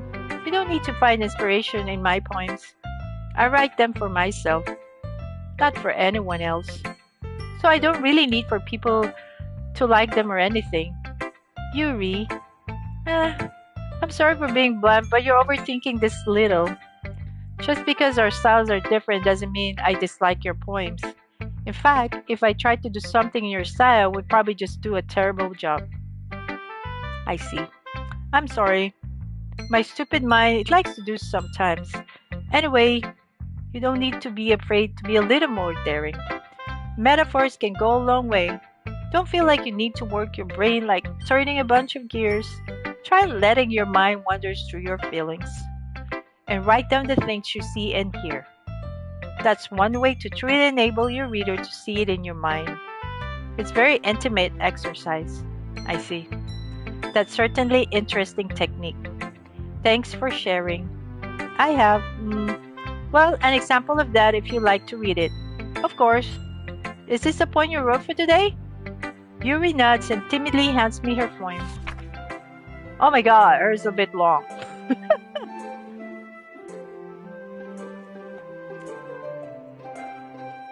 Okay. And her pen and her writing is kind of hard to read. And anyway, it goes. The raccoon. It happened in the dead of night while I was slicing bread for a guilty snack. That's Yuri for me? Oh, my attention was caught by the scattering of raccoon outside my windows. That was, I believe, the first time I noticed my strange tendency as an ordinary human. I gave the raccoon a piece of bread, my subconscious well aware of the consequences. Well, aware that a raccoon that is fed will always come back for me, for more. The enticing beauty of my cutting knife was the symptom. The bread, my hungry curiosity, the raccoon, an urge. The moon increments space and reflects that much more light off my cutting knife. The very same light that glistened in the eyes of my raccoon friend. I slice the bread, fresh and soft. The raccoon becomes excited. Or perhaps I'm merely projecting my emotion to the newly satisfied animal. So, meaning, oh, Cameo, that Lady Vix is the raccoon, symbolizes the raccoon here in her poem? Huh? I would say? The raccoon has taken to following me. You could say that we've gotten quite used for each other. The raccoon becomes hungry more and more frequently, so my bread is always handy. Every time, every time I brandish my cutting knife, the raccoon show me its excitement. A rush of blood. Are they all are they all crashing on Lady Vix at the moment? All of them?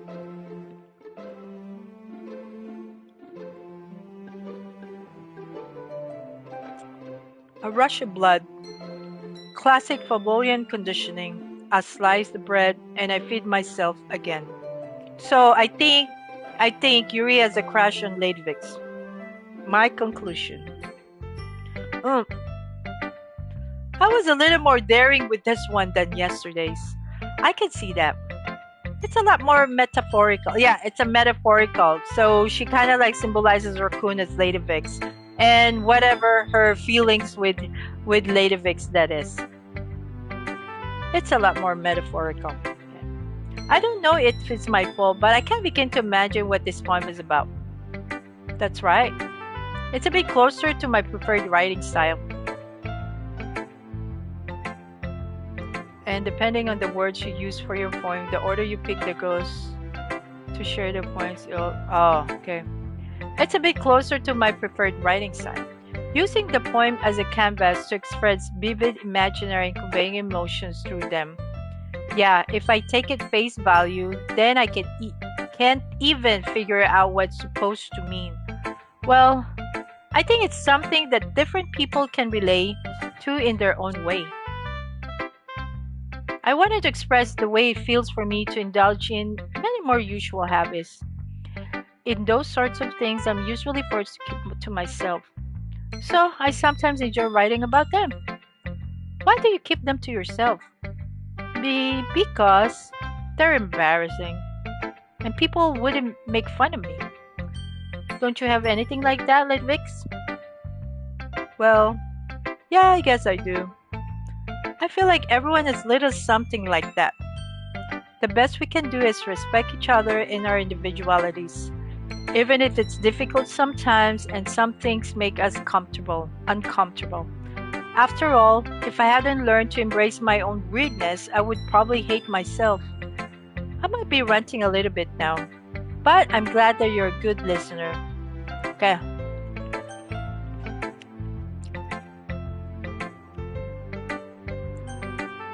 Let's do Natsuki.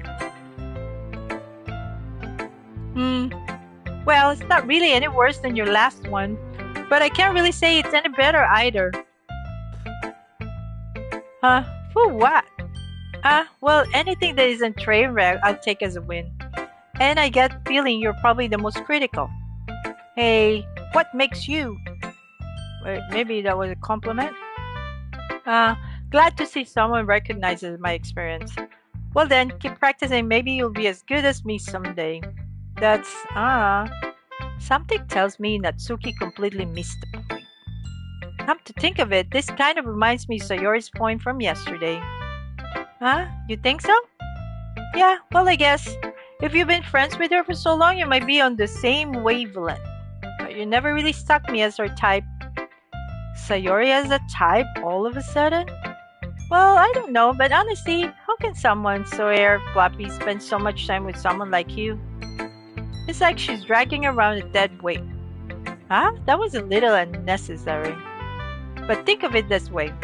If it weren't for me, she would probably just fly away like letting go of a balloon. You could say we each take care of each other in our own way.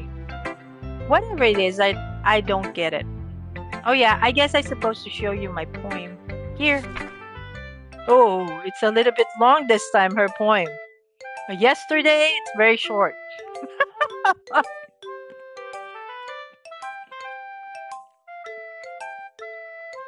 But her poem is kind of like a kid's poem though.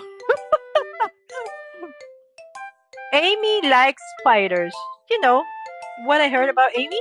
Amy likes spiders. Icky, wrinkly, hairy, ugly spiders. That's why I'm not friends with her. Amy has a cute singing voice. I heard. Oh, is this her old? Oh, cameo question. Are their old poems are based on the ones that I pick? The words that I pick? Because there's some singings and stuff. Amy has a cute singing voice. I heard her singing my favorite love song. Every time she sang the chorus, my heart would pound to the rhythm of the words. But she likes spiders. That's why I'm not friends with her. One time, I hurt my leg really bad. Amy helped me up and took me to the nurse. I tried not to let her touch me.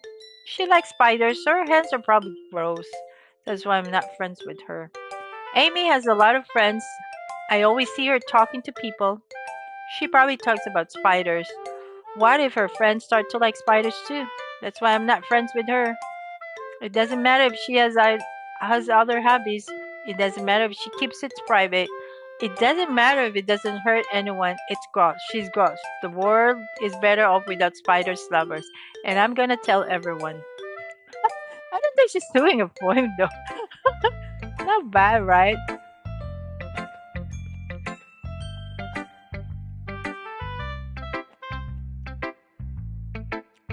Yesterday was a way too short. Yesterday poem is very short. I was just warming up. I hope you didn't think that was the best I could do. No, of course not. Anyway, the message is pretty straightforward in this poem.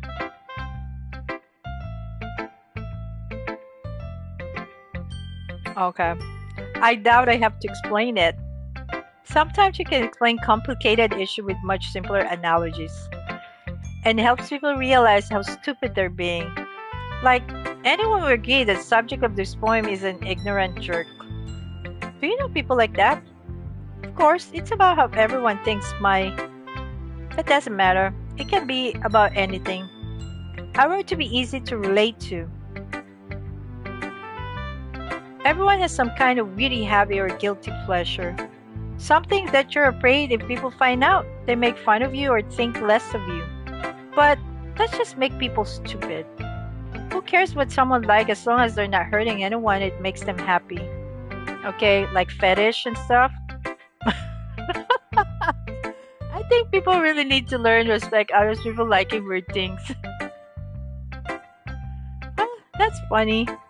Yuri wrote about something similar today. Huh? Did you say Yuri?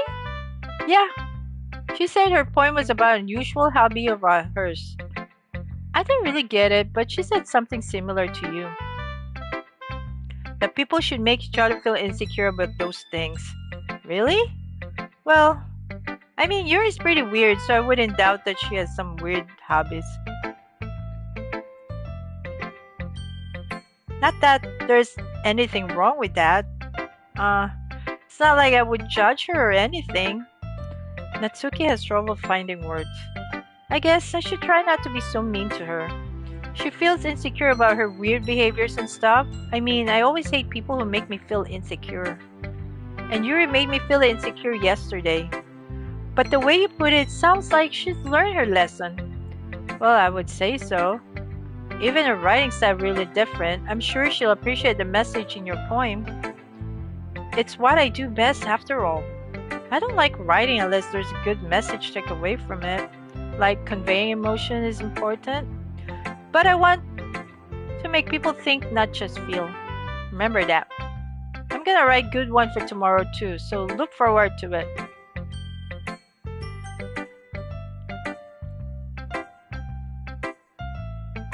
Well, we only have Sayori left.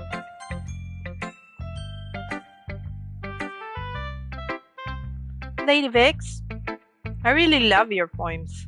Can't believe you've been hiding this from me. I'm not hiding anything. But your poems are so good. Yesterday and this one too. You can tell me you haven't done this before. I mean, you're really the only one who feels that way, so. Huh? No way. Not even Natsuki? Well, I guess Natsuki is the least likely to admit how much she likes something. But I don't think it's that. What do you mean? Well, I guess I'll be honest about it. It's a lot easier to write poems when I'm thinking about you. Oh my god. What? Stop thinking weird things, idiot. I just mean that you're a really expressive person, I guess. How am I supposed to write poems about my own stupid life? But you somehow make everything in your life an adventure. Even the little things. Like cooking? Let's not talk about that. So yeah, I guess what I'm saying is that I can feel more feelings through you than I can through myself. We have that kind of weird connection. It's your fault for getting in my business all the time. Huh? I don't know if I understand. You never understand when I try to explain things to you, do you, Sayori? I pat Sayori's head. Hey, I'm not a kid, you know. Are you sure about that? Maybe. Sayori starts fiddling with her pencil between her hands. Hey, Lady Vix, will you give me your poem? Kinda want to keep it. Huh? Why? Because, well, it's the first time you've written something for me. Oh, she's blushing. Sayori, you completely misunderstood. I didn't write this for you. Are you even listening anymore? Well, whatever. I'll give it to you when you go home. Really?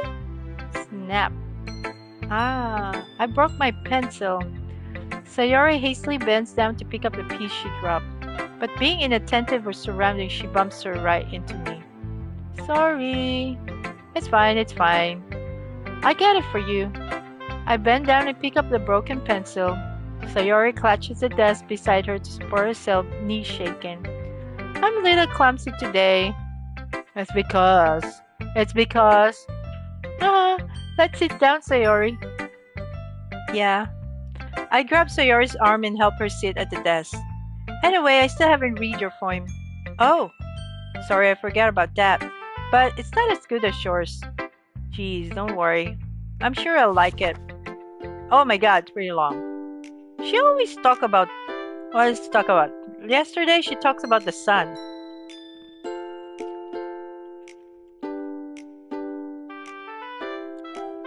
Bottles. I pop up my scalp like the lid of a cookie jar. It's the secret place where I keep all my dreams. Little balls of sunshine all rubbing together like a bundle of kittens.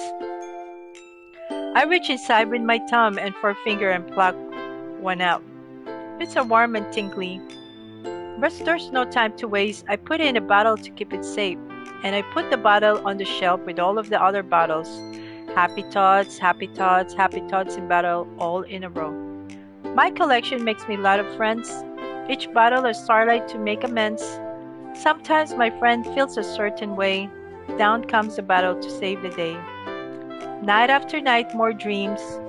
Friend after friend, more bottles. Deeper and deeper my fingers go. Like exploring a dark cave, discovering the secrets hiding in the nooks and crannies. Digging and digging, scraping and scraping. I blow dust off my bottle cup. It doesn't feel like time elapsed. My empty shelf could use some more. My friends took through my locked front door. Oh, hers is really a poem though. Finally all done, I open up, and in come my friends. And they come in such hurry. Do they want my bottles that much? I frantically pull them from the shelf, one after the other, holding them out to each and every friend.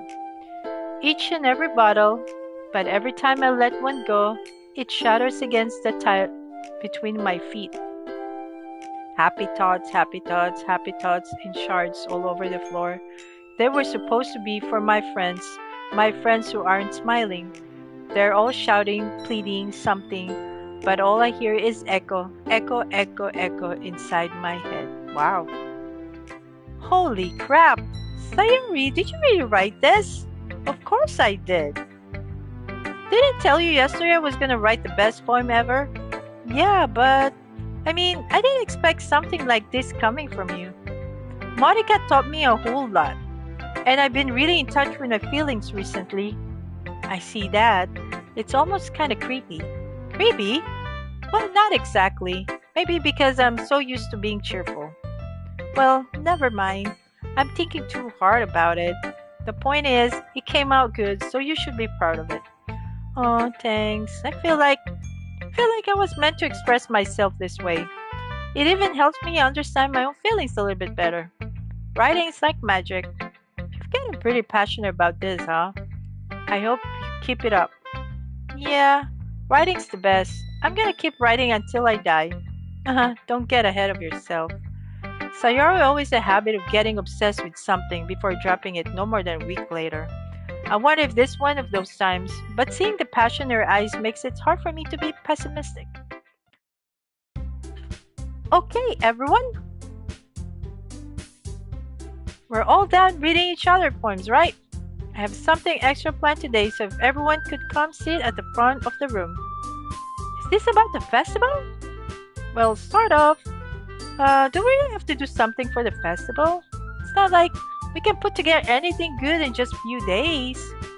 We'll just end up embarrassing ourselves instead of getting any new members.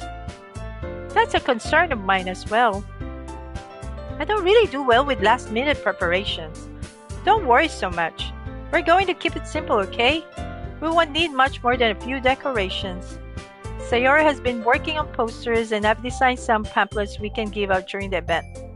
Okay, that's a great and all, but that doesn't tell us what we're actually going to be doing for the event. Sorry, I thought you heard about it already. We're going to be performing. Performing? Monica, yeah, we're going to be having a poetry performance. Each of us going to choose a poem and recite during the event.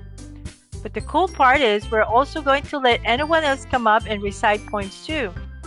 Sayori's putting it all on the poster in case anyone wants to prepare ahead of time. Hey, Sayori, who's been coloring posters, hold it up for us to see. Are you kidding me, Monica? You didn't already start putting those posters up, did you? Well, I did. Don't you really think that's a bad of idea? Well, no. It's not a bad idea, but I didn't sign up for this, you know? There's no way I'm going to be performing in front of a whole group of people like that. I agree with Natsuki. I could never in my life I did something like that. Imagining it, Yuri shakes her head in fear. Guys!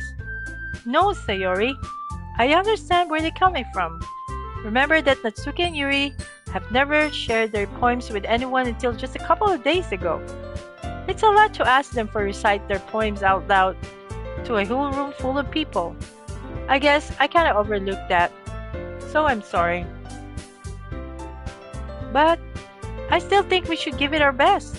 We're the only ones responsible for the fate of this club. If we start the event and each put on a good performance, then it will inspire others to do the same. And the more people who perform, the better we'll be able to show everyone what literature is all about. Yeah. It's about expressing your feelings, being intimate with yourself, finding new horizons, and having fun. That's right. And it's those reasons that we're all in the club today. Don't you want to share that with others? To inspire them to find the same feelings that brought you here in the first place. I know you do. I know we all do. And if all it takes is standing in front of the room for 2 minutes reciting a poem, then I know you can do it. Natsuki and Yuri is like, meh. Natsuki and Yuri remain silent. Sayori looks worried. I guess that leaves me no choice. I agree. I don't think it's too much to ask. I think that Sayori and Monica have been trying really hard to get new members. The least we can do is help them out a little bit. Well, maybe, but it looks like Natsuki doesn't have any arguments left. Ah, okay, fine. I guess I just have to get it over with. Alright. Thanks, Natsuki. What about you, Yuri? Yuri dejectedly glancing around everyone else's expectant faces. Sigh. I guess I don't really have a choice. That's everyone. You're the best, Yuri. This club is seriously going to be the death of me. Oh gosh. You'll be fine, Yuri. But anyway, let's move on to the main event. I want each of you to choose a point of your own. We're going to practice reciting them in front of each other. No way! Monica, this is too sudden.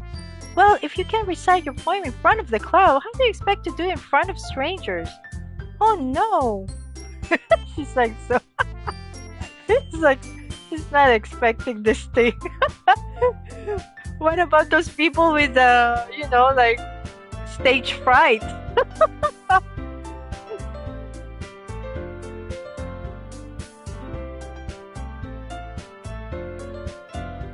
Don't worry. I'll start off help to everyone feel a little bit more comfortable. Can I go next? Of course. Now let's see. Monica flips through her notebook to the specific poem she has in mind for herself. She then stands behind the podium. The title of this poem is The Way They Fly. Monica begins reciting her poem. Her clear, confident voice fills the room. More than that, her inflection is pristine. Oh, I got experience about stage fright, But this is about singing, guys. I love singing. But then when I go in front, nothing's coming out of my mouth. Some people, that just happened, Even though you're like, get up there, but then you get stage fright, and then nothing will come up from you, from your mouth or anything, because you're so frightened. More than that, her inflection is pristine. She knows exactly how to apply emotion behind each line she recites, bringing the words to life. Is this something she's done before, or she's simply natural? I glance around me. Everyone has their eyes on Monica. Sayori looks amazed. Yuri has intense expression on her face that I don't understand. Finally, Monica finishes the recitation. The four of us applaud. Monica takes a breath and smiles. That was so good, Monica. Thank you very much. I was just hoping to set a good example. Are you ready to go next, Sayori? I'll go next. Wow, Yuri's fired all of a sudden. Now she wanted to do it now. She was like so embarrassed something. Yuri clutches a sheet of paper between her hands and stands up. Keeping her head down, she walks quickly over the podium. I guess she just wanted to get over with. This poem is called Yuri anxiously glancing at each of us. You can do it, Yuri. It's called After Image of a Crimson Eye. Yuri's voice shakes as she starts reading the poem. Just a moment ago, she practically refused to do this. Why is she suddenly putting in so much effort? As Yuri gets past the first couple of lines, her voice changes. It's almost like what happens when Yuri gets absorbed into her books. Her quivering words transform into the sharp syllables of a fierce and confident woman. The poem is full of twists and turns in its structure that she enunciates with perfect timing. This must be a rare glimpse into the whirling fire Yuri keeps concealed inside her head. Suddenly, she finished. Everyone is stunned. Yuri snaps back into reality and glances around her as if she bewildered even herself. It's up to me to save this situation. I'm the first to start applauding. Everyone joins me afterward and we give Yuri the recognition she deserves. It's not that we didn't want to applaud for her, but we're caught so off guard that we must have forgotten. As we applaud, Yuri holds the poem to her chest and rushes back into her seat. Yuri, that was really good. Thank you for sharing. Looks like Yuri's down for the count. Okay, I guess I'm next then. Sayori hops off the chair and cheerfully walks to the podium. We're kinda like knowing each other's personality now. This one's called My Meadow. Ah, aha. Sorry, I giggle. Sayori, it's a lot harder than I thought. How did you guys do it so easily? Uh, Try not to think of it like you're reciting to other people. Imagine you're reciting it to yourself, like in front of a mirror in your own head. It's your poem, so it'll come out the best that way. I see. Okay then.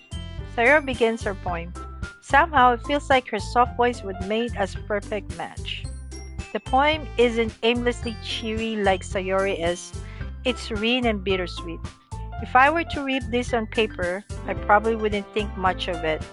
But hearing it come from the Sayori's voice almost gives it a whole new meaning.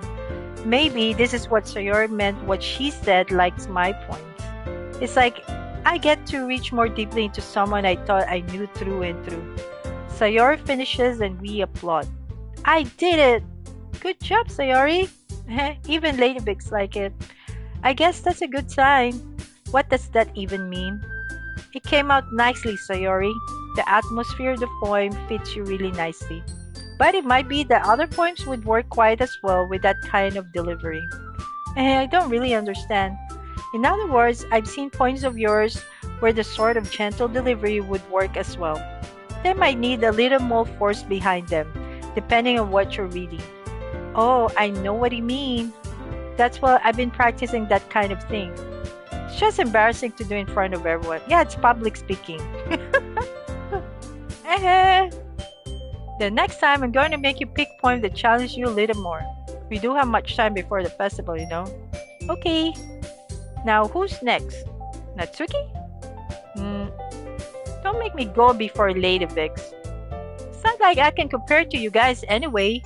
Might as well let Ladybix lower everyone's standards a little before I have to do it. She's so funny. She wanna be like she's just like a kid.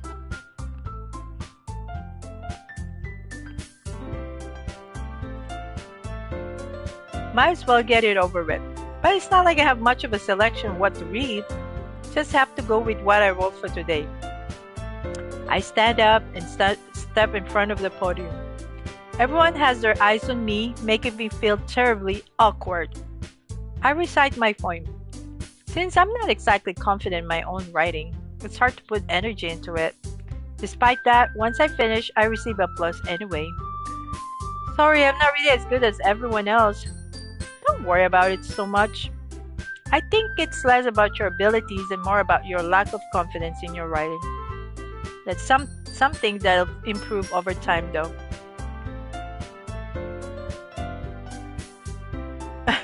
Yeah, maybe. Alright then, let's just leave you, Natsuki. Yeah, going. Natsuki begrudgingly gets out of her seat and makes her way to the podium. The poem's called... Why are you all looking at me? Because you're presenting. Anyway, the poem is called Jump. Natsuki takes a breath. Once she starts reciting the poem, her sour attitude disappears a little. While she's still a little enthused, her poem has a rhythm and rhyme to it. It's Natsuki's trademark style, and it works surprisingly well when spoken aloud. The words feel like they bounce up and down, as if giving life to the poem. Natsuki finishes and everyone applauds. She hops back to her seat. That wasn't so bad, was it? Easy for you to say. You better not make me do that again. Oh well, do you at least feel prepared enough to recite a poem in front of other people? I mean, doing it in front of other people would be way easier. I can put on whatever face I want for other people, but it was just my friends. It's just embarrassing. That's a surprise, Natsuki. I think it would be the other way around for me. Well, that's just how it is, so. Well, I guess in that case, you won't have much to worry about the festival. That said, I want to thank everyone for coming through. It might be hard, but I hope that you all have an idea of what it's like now. Make sure you pick a poem and get enough practice before the festival, okay? I'll be making pamphlets, so Know ahead of time what you'll be reciting. Geez, should probably find some other poem to recite instead. That's fine too. It doesn't have to be your own. I'm already pleasantly surprised that you're putting it all in its effort for the club. It makes me really happy. Yeah, no problem. Okay, everyone, I think that's about it for today. I know the festival is coming up, but let's try to write poems for tomorrow as well. It's been working out really nicely so far, so I'd like to continue that. As for the festival, we'll finish planning tomorrow and then we'll have the weekend to prepare. Monday's the big day. I can't wait. I can do this. I can do this. All right. I stand up. There's no way I'll be able to find the same enthusiasm as Sayori and Monica, but I'll do my best to get through it. If it's for the sake of the club and impressing Monica, then I have to do my best. Ready to go, Sayori? Yep. Look at you two, always going home together like that. It's kind of adorable, isn't it? Geez, guys, don't make such a big deal out of it. It must be a little nice, though. Well, how am I supposed to respond to that? It's okay, Lady Vix, you don't have to say it. Whatever, let's go already. I walk home with Sayori once more. Even though it's only been a few days, a lot of things have already changed. But today, Sayori is being a little quieter than usual on the way home. Hey, Sayori. Sorry, I was spacing out. No wonder. I was thinking about something from earlier. I like how we get to... Sayori fumbles with her words. So let's just say that one day, Yuri asked to walk home with you. Huh? What would you do? What kind of question is that? You're kind of putting me on the spot here. Well, what would I answer here? I think she has a feeling with Sayori though.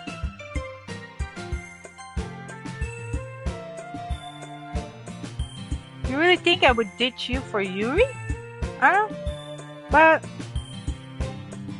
she's so beautiful and smart. Jeez, I already see her in the club every day. Besides, you always seem to really like going home together. I wouldn't just ruin that for you. You're so silly, Lady Vix. You think about me too much sometimes. You would deserve if she wanted so. Sayori, I've already made up my mind. I really can figure you out sometimes. Sorry. Besides, what's the point in speculating some things that never going to happen? The conversation trails off. It's kind of weird thing for Sayori to care so much about. But I want to respect her and keep her happy too. Then again, the festival is only a few days away. Who knows what will happen in that time? Oh, there we go again.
I don't know what I'm doing. I was just like going through where they're like bouncing and stuff like that and kind of connect that to them.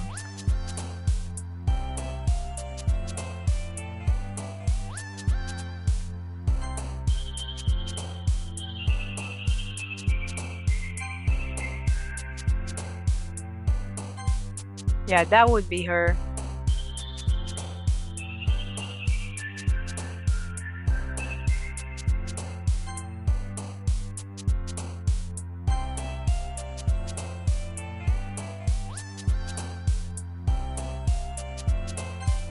Yep, that's her. Oh yeah, Bliss will be her. Dream will be Yuki. Um, Existent probably Yuki. Yep, there you go. And happiness will be Sayori. And then music, it's gonna be Natsuki. Oh. I think it's gonna be Sayori though.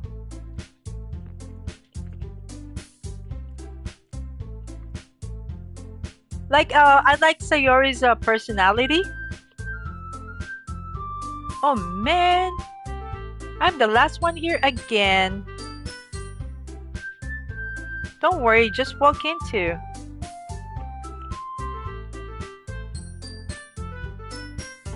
Were you practicing piano again? Yeah. Uh-huh. You must have a lot of determination. Starting this club and not picking up piano? Well, maybe not determination, but I guess passion. Remember that the club wouldn't be here if I wasn't for all of you. And I'm super happy that you're all willing to help out for festival too. I can't wait for the festival. Now she's happy now. It's gonna be great. Weren't you complaining about it yesterday, Natsuki? Well, yeah. I'm not talking about part of the festival, but it's a whole day of school where we get to play and eat all kinds of delicious food. You sound a bit like Sayori all of a sudden. Monica, do they usually have fried squid? Squid? That's takoyaki though. That's a pretty specific thing to look forward to. Oh, come on. Are you saying you don't like squid?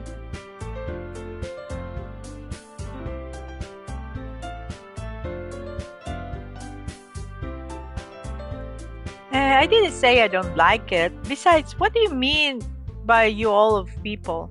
Because it's right in your name. Monica. That's not how you say my name at all. Also, that joke makes me no sense in translation. Never mind. Let's just focus on our own event for now, okay? Fine. Your reactions are as fun as Yuri's or yours anyway. Yeah, I think they use a lot of the squid. Because you know they're pretty big with takoyaki and he has like a squid in there.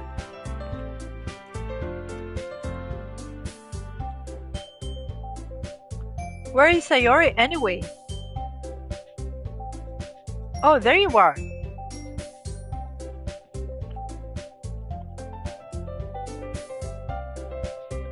Sayori is pacing out again. Hey, Sayori. I waved my hand in front of her face. You're spacing out again. Huh? Sorry. Don't mind me. You can go talk to everyone else. I think she's jealous of you or something? Huh? Is everything alright? Oh, of course. Why would it be? Just feels like you're a little off. So sorry for assuming things. Geez, you worry too much about me. I'm fine, see? Sayori showed me a big smile. Don't let me distract you from having fun with everyone. Well, alright. If you say so. I worried glancing at Sayori before turning back towards everyone else. But the conversation's already dispersed, with everyone back at their usual activities. Maybe I should ask Monica if she noticed anything about Sayori recently.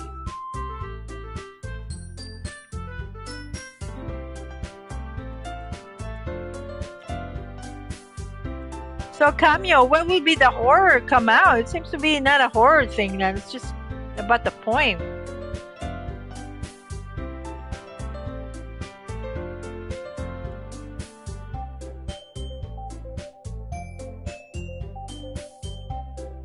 Lady Vix, what's up?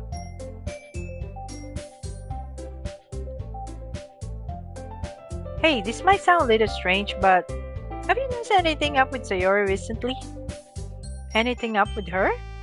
In what way do you mean? Maybe I'm reading into a little too much, but she seems a bit downcast today. Oh, you think so? I can't say I've noticed anything about her.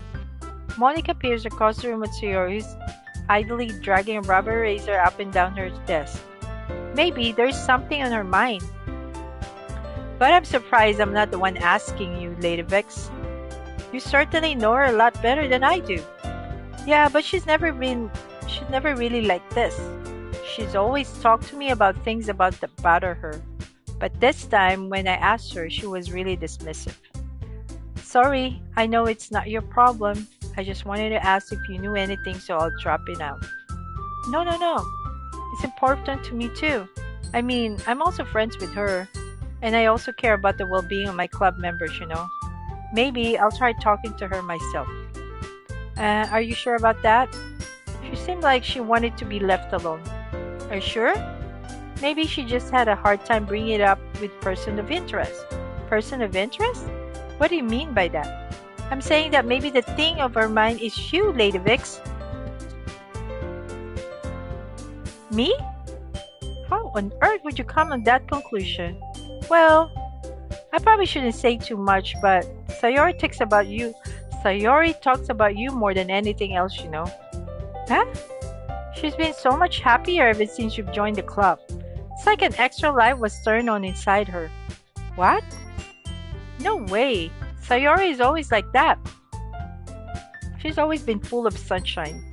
It's not any different now than it always has been. You're so funny, Lady Vix. Have you thought that maybe you've always seen her so cheerful? Because that's just how she is when she's around you? Excuse me. I said too much. I'm sorry what I do know.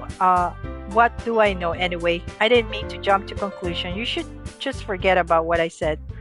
I'll try to talk to her, so try not to think about it for now. Huh? Alright. Monica smiled meaningfully. I know she said to forget about it, but I already know what I won't be able to get her worth. Monica stands up her desk and walks across the room where Sayori is sitting. I watch her kneel down next to Sayori and gently talk to her, but she's keeping her voice so quiet that I can't hear her from here. I sigh and sit myself down.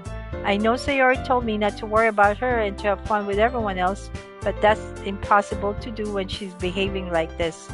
Exactly how much do I care about her that I'm letting this weigh me down so much? Now it feels like I'm the one behaving out of ordinary. But there's nothing I can do besides wait for Monica.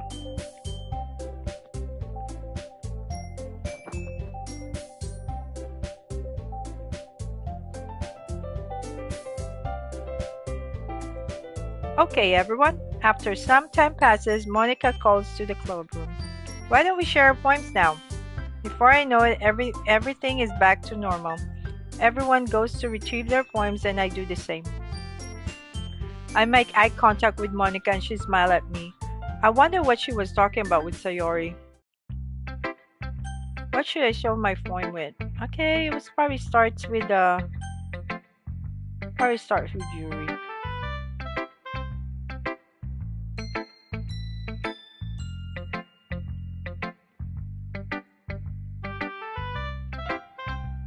You've definitely improved your writing over the course of these few days.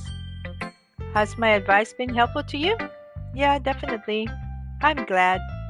Sharing a writing like this, it's a lot more fun and rewarding than I anticipated. I need to remember to thank Monica. I think we all felt a little awkward at first, but now it seems like everyone is enjoying sharing their writing and seeing what others think. I guess I can't really disagree. I was afraid this whole thing would be a chore, but it's a great way for me to spend some personal time with all the girls in the club. But it's been fun getting to know everyone and their writing, and I guess doing some writing myself. Well, have you learned anything about yourself, Lady Biggs? Well, you know how I like to say that writing is a very personal way to get in touch with yourself. In the end, it doesn't matter if you're a good writer or bad writer, and even my opinions are just opinions. As always, I believe what's most important is exploring and discovering yourself. That's comforting. Kind of afraid of disappointing you in some way or another. Huh? Why me? Well, you're always sophisticated with your writing and I have the most advice to share. Is that so? Yuri thinks for a good minute. That must be terrible. Huh? For me to have become someone whose opinion is fearsome? How unlikable of me. Yuri, it's not as bad as you're making it sound in your head. It's just meant that I respect your opinion. I see. I'm sorry that I always overthink and come to those sort of conclusion. I'm just little too used to it. Overthinking? Being disliked? Yuri? What am I saying? I'm sorry, I didn't mean to bring that up. Let's move on. Alright. Do you want to share your poem now? Okay, here. Oh, we go again with her script writing. Beach. A marvel millions of years in the making, where the womb of earth chastically meets the surface. Under a clear blue sky, an expanse of bliss, but beneath gray rolling clouds, an endless enigma. The easiest world to get lost in is one where everything can be found. One can only build a sandcastle where the sand is wet, but where the sand is wet, the tide comes. Will it gently leak at your foundation until you give in? Or will its sudden wave send you crashing down the blink of an eye? Either way, the outcome is the same, yet we still build sandcastle. I stand where the foam wraps around my ankles, where my toes squish into the sand. The solar air is therapeutic, the breeze is gentle yet powerful. I sink my toes in the ultimate boundary line, tempted by the foamy tendrils. Turn back, and I abandon my peace to rot at the share. Drip forward, and I return to earth forevermore. Wow, her poem is really very good.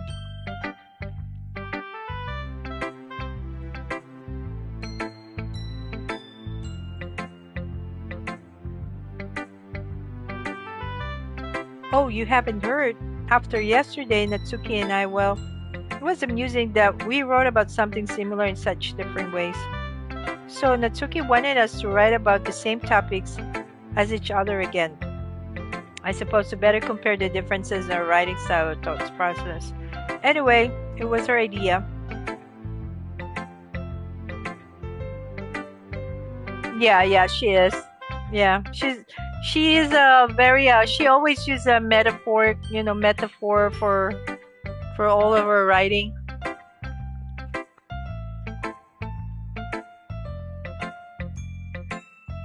Knowing her, it's no surprise that she wanted to do something like that. She probably just wants to show off. It's not like I have a particular interest in writing style. I just went with her request. But, well, I suppose it's not so bad to write about something simple on occasion. It can be refreshing, you know. It's good for me to calm my thought once in a while. Yeah, I think I agree. Thanks for sharing. Who should I show my poems next? Let's do. Oh, which one I pick? Oh, Sayori. I was trying to pick Natsuki. This is your best one so far. It's really nice, Lady Vix. Thanks. Sayori, you've been a little quiet today.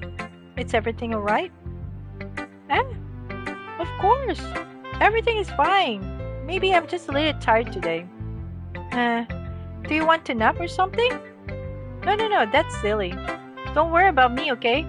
I only want to see smile on your face. Well, alright. Hey, Lady Vix, I'm still a little surprised.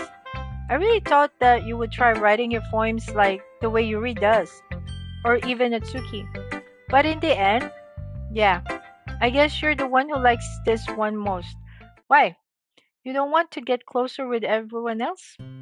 Wait, of course I do. But that doesn't mean I need to try so hard to impress them. I still understand you the most, Sayori. I know you have to sometimes put up with me, and I have to sometimes put up with you. But we have a wavelength or something that this is how the poem came out. Sometimes it feels like you're the only exciting thing in my life. Oh my god.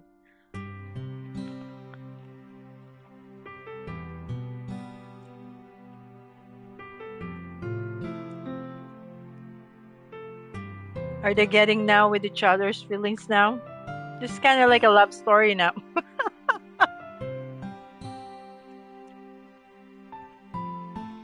Sorry guys, I'm snacking on my grapes. um so sometimes it's just easier to write when thinking about you. Oh my god.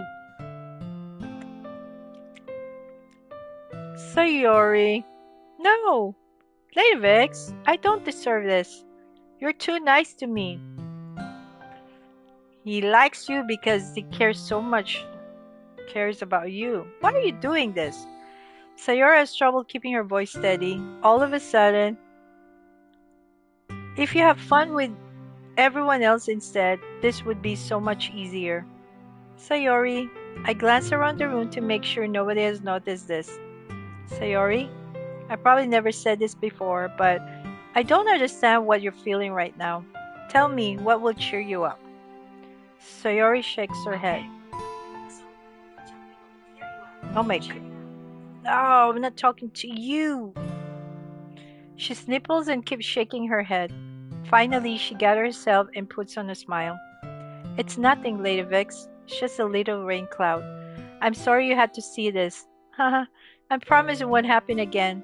Just smile from everyone, okay? That's all that matters. Go play with everyone else. I think she's jealous though. I think she's jealous when Lady Vic's like talk to the others though. I think that was it. That's why she's kind of like bit kind of like off. I'm gonna go home a little bit early today. Sayori, tell Monica I wasn't feeling well, okay? I'll see you tomorrow. Before I can say anything else, Sayori cheerfully walks out of the classroom, humming to herself. Oh, she doesn't have any poem? Natsuki. This one's alright. Alright? Well, yeah. Not as good as yesterday's anyway. I see what you're going for, but it's just not really my style. I mean, that's fine. I'm mostly just glad that you're trying a little bit. Well, of course, I'm at least trying. Why are you so emotionally invested in my poems anyway? Isn't that more of a compliment to me? Eh? No, gross. It's not like I care. I think she's jealous. It's just that one of us in this club has to make sure you're not slacking off. Really? Well, what if you ended up just scaring me anyway? Oh wait, that's it's not like you would actually do that. Yeah, you're right. It's kind of fun to hang out here, even if I have to put up with you. Gah. Natsuki elbow connects with my stomach. Oh, maybe I won't mind scaring you away after all. I was just joking. Oh, I know. Don't worry, I was too. Ha ha ha. How the hell do you call that a joke? That seriously hurt. Well, maybe it was funny to her. I guess that's kind of the point. You should really just watch my mouth on Natsuki. Anyway, Natsuki holds her point out to me like nothing even happened. Oh my god, she writes like a kid. I'll be your beach. Your mind is so full of troubles and fears that diminish your wonder over the years. But today I have a special place, a beach for us to go. A shore reaching beyond your sight, a sea that sparkle with brilliant light. The walls is in your mind would melt away before the sun it go. I'll be the beach that washes your worries away. I'll be the beach that you daydream about each day. I'll be the beach that makes your heart leap in a way thought had left you long ago. Let's bury your heavy thoughts in pile of sand, bathe in sunbeams and hold my hand. Wash your insecurities in the salty sea and let me see you shine. Let's leave your memories in a footprint trail, set you free in my windy sail, and remember the reason you're wonderful when you press your lips to mine. Oh my god, she's getting very romantic. I couldn't believe this is coming from her.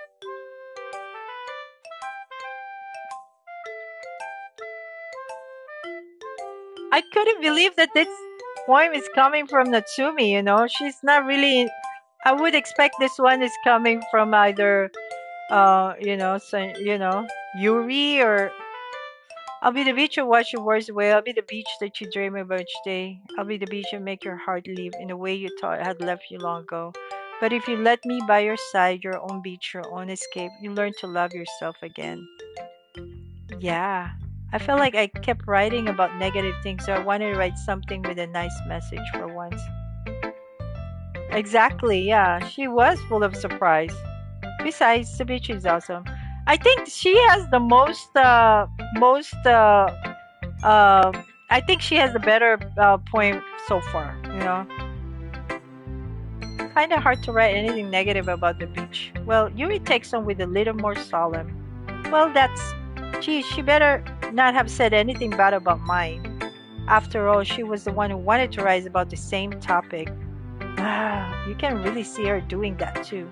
Making us write about simple topic, then trying to impress me by coming up with something all fancy. Well, it's not like I care. I just did it anyway. I mean, I guess mine ended up being kind of metaphorical too. But there's nothing wrong with doing that once in a while. At the very least, that was a good practice. Okay, no other husband, Monica. Hi, Lady Vix. Have you thought about what you want to submit to perform at the festival? Well, being this club is one thing, but performing in front of a bunch of people? I have to give some more thought. Okay, no pressure, but whatever you do, I'm sure it'll turn out great. Will also make me happy to see. Aha. Anyway, let's take a look at today's poem. Sure. I let Monica take the poem up, holding in my hands. Aha, it's kind of funny. How so? No, no, not the poem. I mean, it's funny how your poems have been getting more and more similar to each other every day. Oh my god. They're in sync with each other now? I'm surprised you're so in sync with her. Then again, you've been spending a lot of time together lately, haven't you? I guess you could say that. Although we kind of grew up as best friends, I haven't been seeing as much of her this past year. But since I joined the club, we've been spending a lot of time together again. I see, I see. That reminds me about how Sayori's been a little bit off today. Yeah, did she tell you something? Well, Lady Vix, you haven't been flirting with her, have you? Of course not. I've been treating her like I always do. Alright, just making sure. I know how much you care about her. It would be terrible if something bad happened to her, so keep an eye on her. Sayori's been acting so much happier ever since you joined the club. What could have happened all of a sudden? Well, never mind. This really is the time to be talking about this. Anyway, I'll share my poem with you now, alright? Alright. Oh, I thought hers was gonna be short. The Lady Who Knows Everything. An old tale tells of a lady who wanders on earth. The lady who knows everything. A beautiful lady who has found every answer, all meaning, all purpose, and all that was ever saw. And here I am, a feather, lost adrift the sky, victim of the currents of the mind. Day after day I search with little hope, knowing legends don't exist. But when all else have failed me, when all others have turned away, the legend is all that remains. The last dim star glimmering in the twilight sky, until one day the mind ceases to blow. I fall and I fall, I fall and fall even more, gentle as a feather, a dry quill expressionless. But a hand catches me between the thumb and forefinger, the hand of a beautiful lady. I look at her eyes and find no end on her gaze. The lady who knows everything knows what I'm thinking. Before I can speak, she responds in a hollow voice. I have found every answer, all of which amount to nothing. There's no meaning, there's no purpose, and we seek only the impossible. I am not your legend does not exist, and with a breath she blows me back up low and I pick up the gas of mine. Oh, that's a good one too. You know, I feel like learning and looking for answer, the sorts of things that give life meaning. Not to get too philosophical or anything, but was kind of my mind, so that's what I wrote about. I see. I never really put much thought into it. In a way, it's almost paradoxical, because if we had all the answer within the world start to lose its meaning? You know, there's one thing I noticed. It seems like everyone in the club prefers writing about things that are more sad than happy. Haha, are you surprised?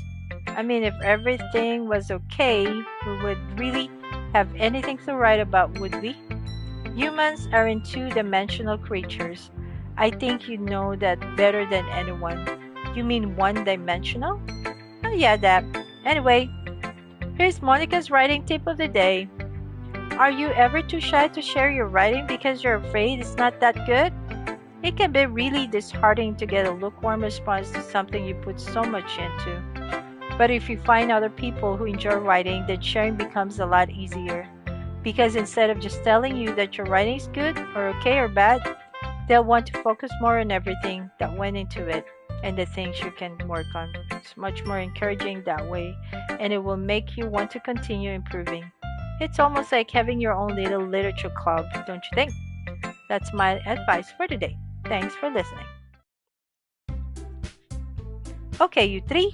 Well, all done sharing poems, right? Why don't we start figuring out? Hold on a second. Is it just me or did you just something strange just now? Uh, Something did sound a bit unusual. That's right. You deviated from your usual catchphrase when addressing the club. Catchphrase? I don't have a catchphrase. Jeez, why is the mood so weird today? Look, even Yuri's isn't immune to it. Huh? Stagnating air is common foreshadowing that something terrible is about to happen. In your books, maybe? Look, the only thing different is that Sayori's isn't here. Ah, it seems you're right. Sayori always helps lighten the mood a little bit, doesn't she? It's almost like everyone's balance is thrown off a little when she's not around. Where the heck did she run up to anyway? I thought she just went to pee. Natsuki, please show some decency. Come on. She actually wasn't feeling too well and went home early. Is that so? Hope she's alright. Seriously? Of all the times to not go home with her, you pick the time she's not feeling well? So much for you two being all lovey-dovey. Ah, no. First of all, stop misunderstanding my friendship with Sayori. And second, she's kind of been avoiding me today, so I didn't want to force it. Huh? That curious expression coming from Yuri is of all people. Calm down, guys. I talked to her earlier and everything is fine. What did she say? Anyway, we need to figure out the rest of the festival preparation, so let's decide what everyone will be doing this weekend.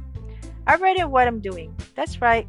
Natsuki will be making cupcakes, but we might need a lot of them in different flavors. Can you handle all of by yourself, Natsumi? Challenge accepted. And as for myself, I'm going to be printing and assembling all the poetry couplets. Sayori will be helping me design them. And as for Yuri, you can... Guys, can you help me come up with something for Yuri? I'm useless. No! That's not it all. You're the most talented person here, you know. Now, Natsuki pounding too. Geez, even I can tell now. I guess I never get Sayuri enough credit, but I can tell things are even harder on you when she's not around. Huh? That may be the case. But if they can also be a leader of my own, then I won't grow as a person. So Yuri, you have beautiful handwriting, you know? So you should make some banners and decoration to help set atmosphere. Atmosphere? About that? I love atmosphere. Yuri's expression suddenly changes as she stares off her desk to focus start nodding to herself. Your mind is already racing, I see. That's great. You'll be a wonderful help, Yuri. But anyway, that just leaves you, Lady Vix, the one who's truly useless. Haha, don't say that. In fact, both Natsuki and Yuri have some pretty heavy tasks to handle. It will probably go a long way to give one of them a hand. You could always help me out as well. I would be really appreciative of that. Huh? Is Monica suggesting I spend the weekend with one of my club members? How on earth are you going to respond to a suggestion like that? I suppose I would mind a bit of help. Well, even you don't know how to break, there's always some dirty work I could give it to you. It's not like Monica's going to give me a choice, and you shouldn't be sitting your butt anyway. Natsuki tries to mumble a bunch of excuses like that. If I recall, Natsuki, you mentioned that you would like to handle the baking on your own. Lady Vix may not like to be around if you only make him to be a nuisance, so therefore, he may be more suited to assisting with the decoration. Hold on, I never said that. How hard could it be to make a few decorations anyway? Sounds more like you're just making excuses for Lady Vix too. What are you saying? It will be extremely meticulous work. And baking isn't? Because what do you think? Guys, let's settle it down for a moment. In the end, I think it's up to Lady Vix to decide how he'd like to contribute. Besides, he hasn't really gotten the chance to spend any time with me yet, you know. Oh my god. They're all like crushing on they're all crushing on Lady Vix, really.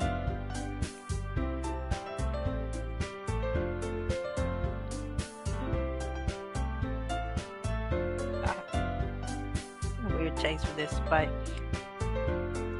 so I'm sure he's interested in. You literally just said, I'm surprised as well. Sorry, sorry. I was just saying though. Jeez, can we just settle this already? Yeah.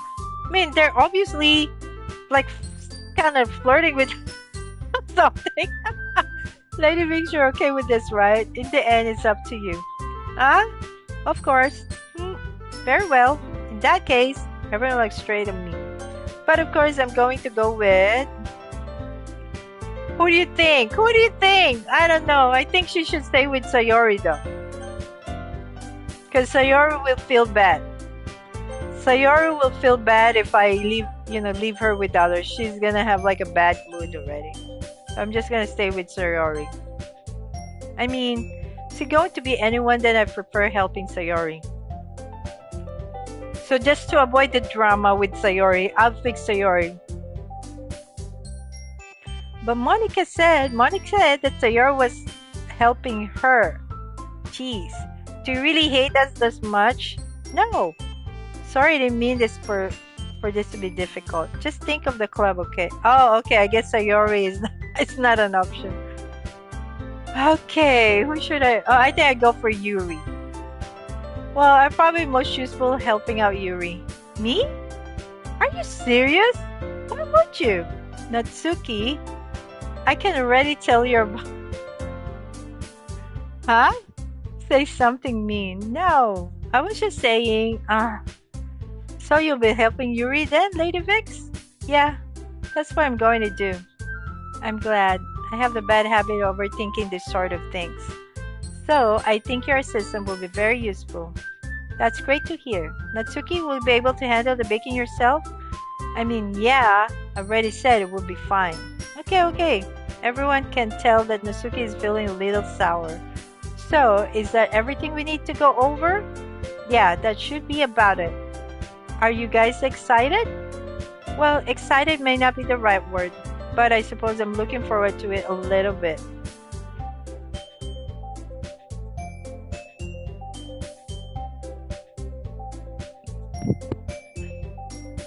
You should feel this.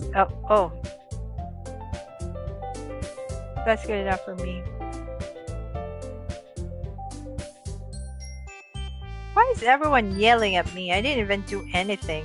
No, that's not what I mean at all. Yuri anxiously glances between everyone in the room. I'm sorry for this. I don't really know why Lady Vix picked me. And also, your cupcakes are the best cupcakes I ever had. They go really well with my tea. And nothing that I do for the event will compare to that. So, I get it, I get it. I'm kind of surprised though. Why? Hmm. Well, I'm the one acting immature. I already know that. But you're trying to cheer me up all of a sudden. I know I'm not very good at it. I'm sorry if I said something bad. Natsuki isn't the only one surprised. Monica and I are also taken aback by Yuri's word.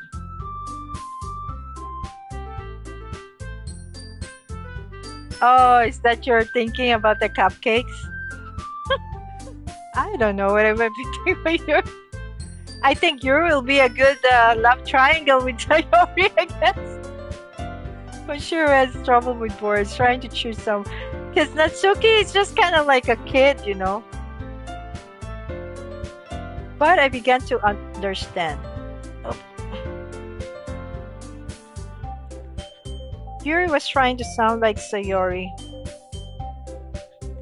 Even if it didn't work perfectly, I can tell that she tried to say something Sayori would say at a time like this because Sayori always helped everyone smile and feel good about themselves. No, I kind of appreciate it. I'm sorry for making a big deal out of nothing, but I'm going to say this. You better bet that my cupcakes are going to be the best part of the whole event. Huh? I believe you. Yeah, I hope to see everyone do their best, but with that, there's nothing more for today. So I guess time for us to head out. Alright, let's get out here then. Everyone packs up their things. I start to follow Monica and Natsuki out the door as they chat between each other. Eh, I turn around. Sorry. I realize that I don't have any way of contacting you this weekend. Oh, you're right. I can't believe that slipped my mind. Should I give you my phone number? I think that would be the best way, yes. Alright then. You and I exchange phone numbers. Okay. Then I'll be stopping by your house on Sunday. Huh? My house? Is that a problem? No, no, not at all. I just thought that I would be the one going to your house since I'm the one helping you. Ah, I suppose that makes sense. But if you don't mind, I think I would prefer going to your house. Alright, in that case, it won't be a problem. I decide not to pursue it for a reason. It's not like it should matter much either way, so I just need to make sure my room is clean. I hope I manage to make myself useful in some way. Not nearly as creative as you are. Don't underestimate yourself, Lady Bix. I think that will make a very productive team. Even if you only choose me because you feel bad or something. Wait, you don't actually think that, do you? I don't know. It's difficult to come up with any other reason you may have chosen me. You're forgetting the one reason with the most common sense. I chose to help you because that's what I want to do. But Yuri thinks to herself with extremely tense expression. Yuri, you're overthinking this. You wanted me to point out when you're overthinking, right? I didn't realize. I'm telling you I wanted to. That's all there is to it. Do you believe me? Yuri thinks really hard again. She looks straight into my eyes for a long while. I believe you. And if you took her tremendous effort, Yuri finally said that and relaxing her expression. And I'm really looking forward to Sunday. I am too. After that exchange, I make my way out the door and Yuri follows. I can't believe this. Yuri is going to be coming to my house on Sunday, even though I would prefer to do this with Sayori. My anxiety still shoots through the roof. I guess I'm getting pretty used. I think this is gonna call off some drama now and jealousy. Think Sayori is gonna be more jealous now with Yuri is trying to be in a picture. But who knows what may end up happening when we're at Sakasa school. She even told me she was looking forward to it. Shake my head. Why do I feel nervous that Sayori finds out about see? It's like we feel the way about each other. Besides, like Monica said, this is about the club. Have nothing to worry about. If I just go with it, then I have a good time. It's already Sunday. I've been getting increasingly anxious about Yuri's upcoming visit. I keep telling myself there's no reason to be nervous, but it doesn't help much. Yuri is clearly an introvert and also an intimate person in general. There's no doubt that she'll open up a little bit when it's just the two of us. Meanwhile, we'd even been texting occasionally. She was extremely apprehensive at first, but it wasn't long before I was already learning more about her. But, putting Yuri's aside, I haven't heard a thing from Sayori since she left the club early the other day. It's not like we text each other all the time or anything, but I've been worrying about her in the back of my mind. Between what Sayori said and what Monica said, it is really okay for me to put Sayori's feeling aside when she might need me. Oh, this is her house. I s- oh, she visits Sayori. I decide to visit Sayori before Yuri comes over. Rather than asking, I simply tell her I'm coming over, much like we've done in the past. Once I reach Sayori's house, I knock on the door before entering it myself. Again, we used to play so often that we made it a habit of simply entering each other's house like we were family. The house is quiet. Sayori isn't anywhere in the first floor, so I assume she's up in her room. It's already strange of her not to run down and greet me. I head up to her bedroom where I finally find her. Sayori! Hi, Ludwix. I sit down in her room. Sayori forces a smile, but it's easy to tell that she's different. There's a minute of a silence between us. You haven't come over like this in a long time, have you? Ah, I guess you're right. It's been a long time. Not much has really changed, has it? Sayori's room is as messy as it's always been. I also recognize the same stuffed animals and wall decoration that she's had for years now. Uh, if you come over more often, it would be such a mess. That's because I end up cleaning it for you. How come you suddenly wanted to come over today? Aren't you supposed to see Yuri's today? Yeah, but wait, how did you know that? Sayori already left it by that time we decided the last meeting. Monica told me it's only natural for her to keep me informed about the festival preparations, right? Ah, that's true. But what about you? Aren't you going to be helping Monica today? Of course. But I'm just helping her online. We didn't plan to meet up or anything. So it's just me and Yuri then. Yep, there's more silence between us. Sayori states in a random direction. Everything about her behavior is really uncharacteristic. I finally get to the point. I just wanted to see how you were doing after you left on Friday. When something's wrong, you can't hide it from me. I know you too well. So, Sayori smiled, shaking her head.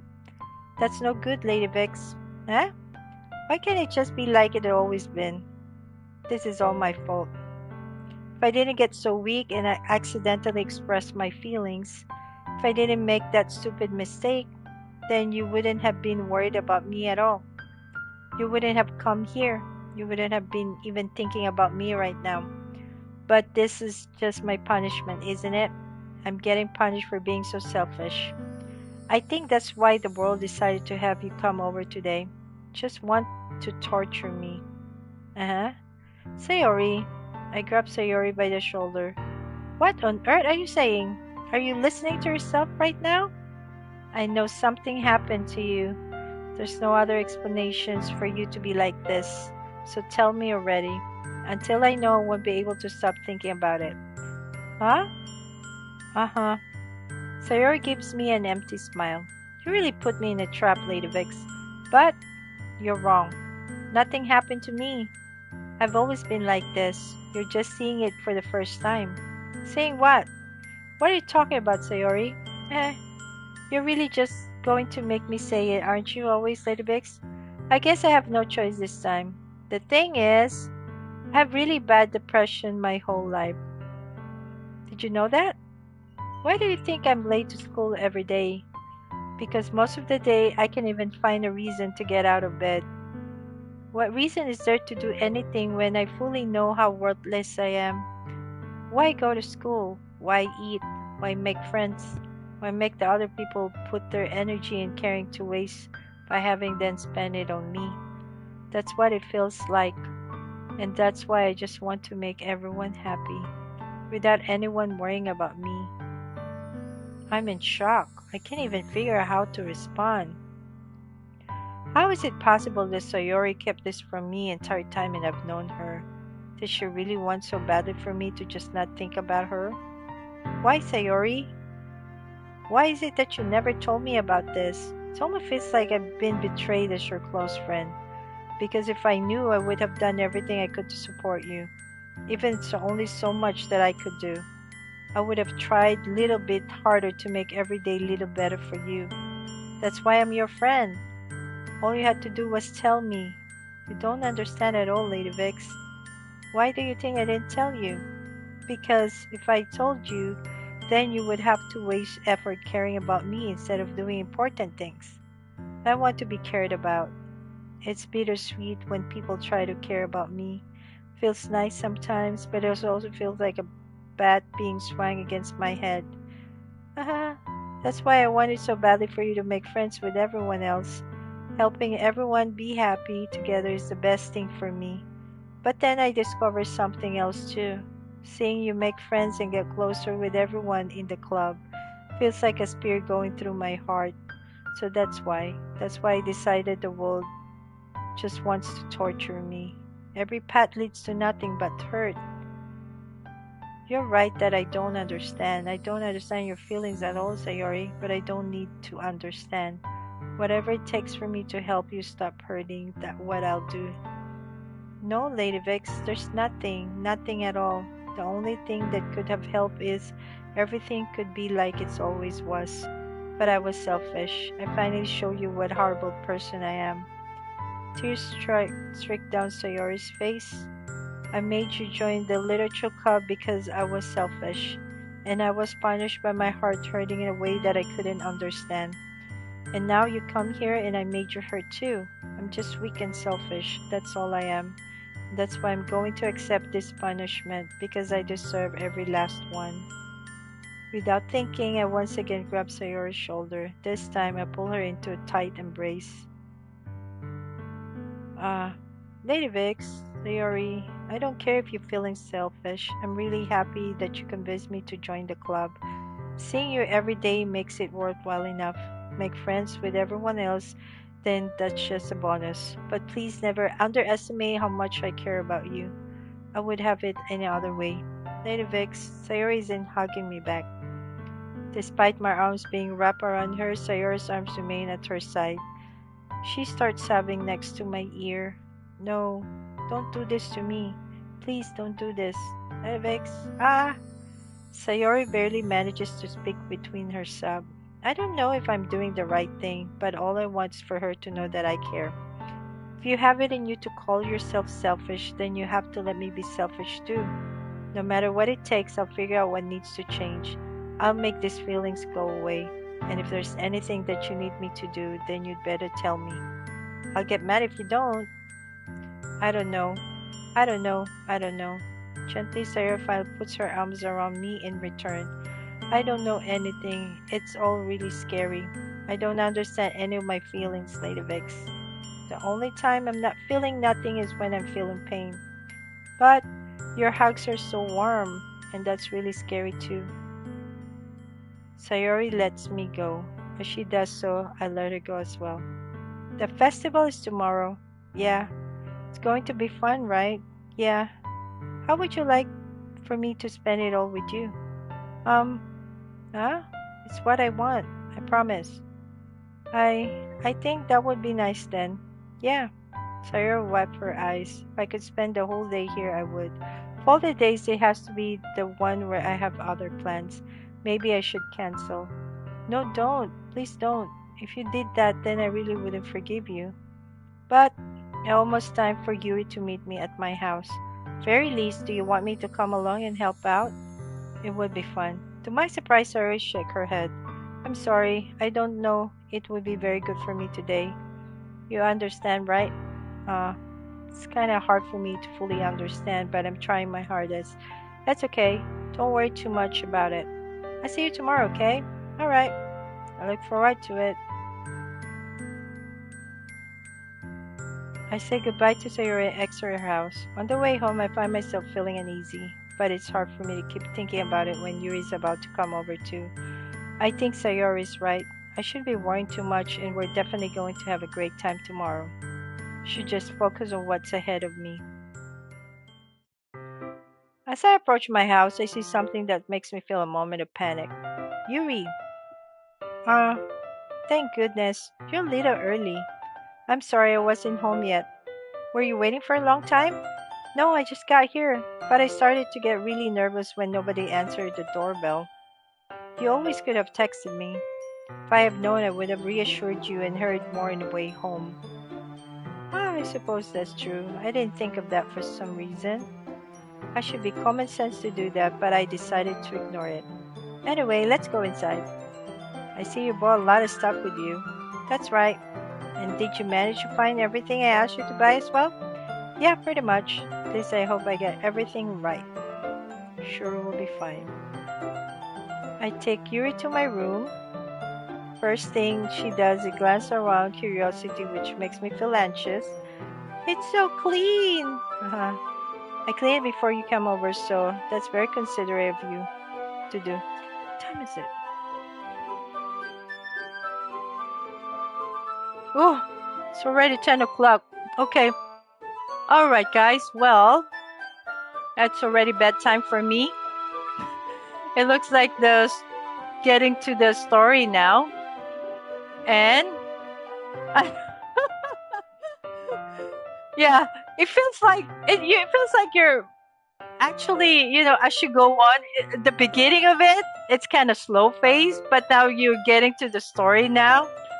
So, it's kind of like reading a book that you want to go ahead and something like that. So, yeah, I'm getting it. But yeah, thanks a lot, Cameo, for sharing this one. I haven't really played anything like this. This is the first time, but yeah, it was really fun. So really getting to know the story and getting all of these characters here. But yeah, I gotta head to bed now, guys. Thank you so much for watching. Thank you so much, Cameo, for sharing this one and something different. And then tomorrow go back again to the usual Final Fantasy 14. All right, guys. Thank you so much and good night, guys. Have a pleasant evening. I'll see you guys tomorrow. Bye. Yeah, probably for the next Cameo. We'll see what other game for the next. We'll see. We'll see. Good night.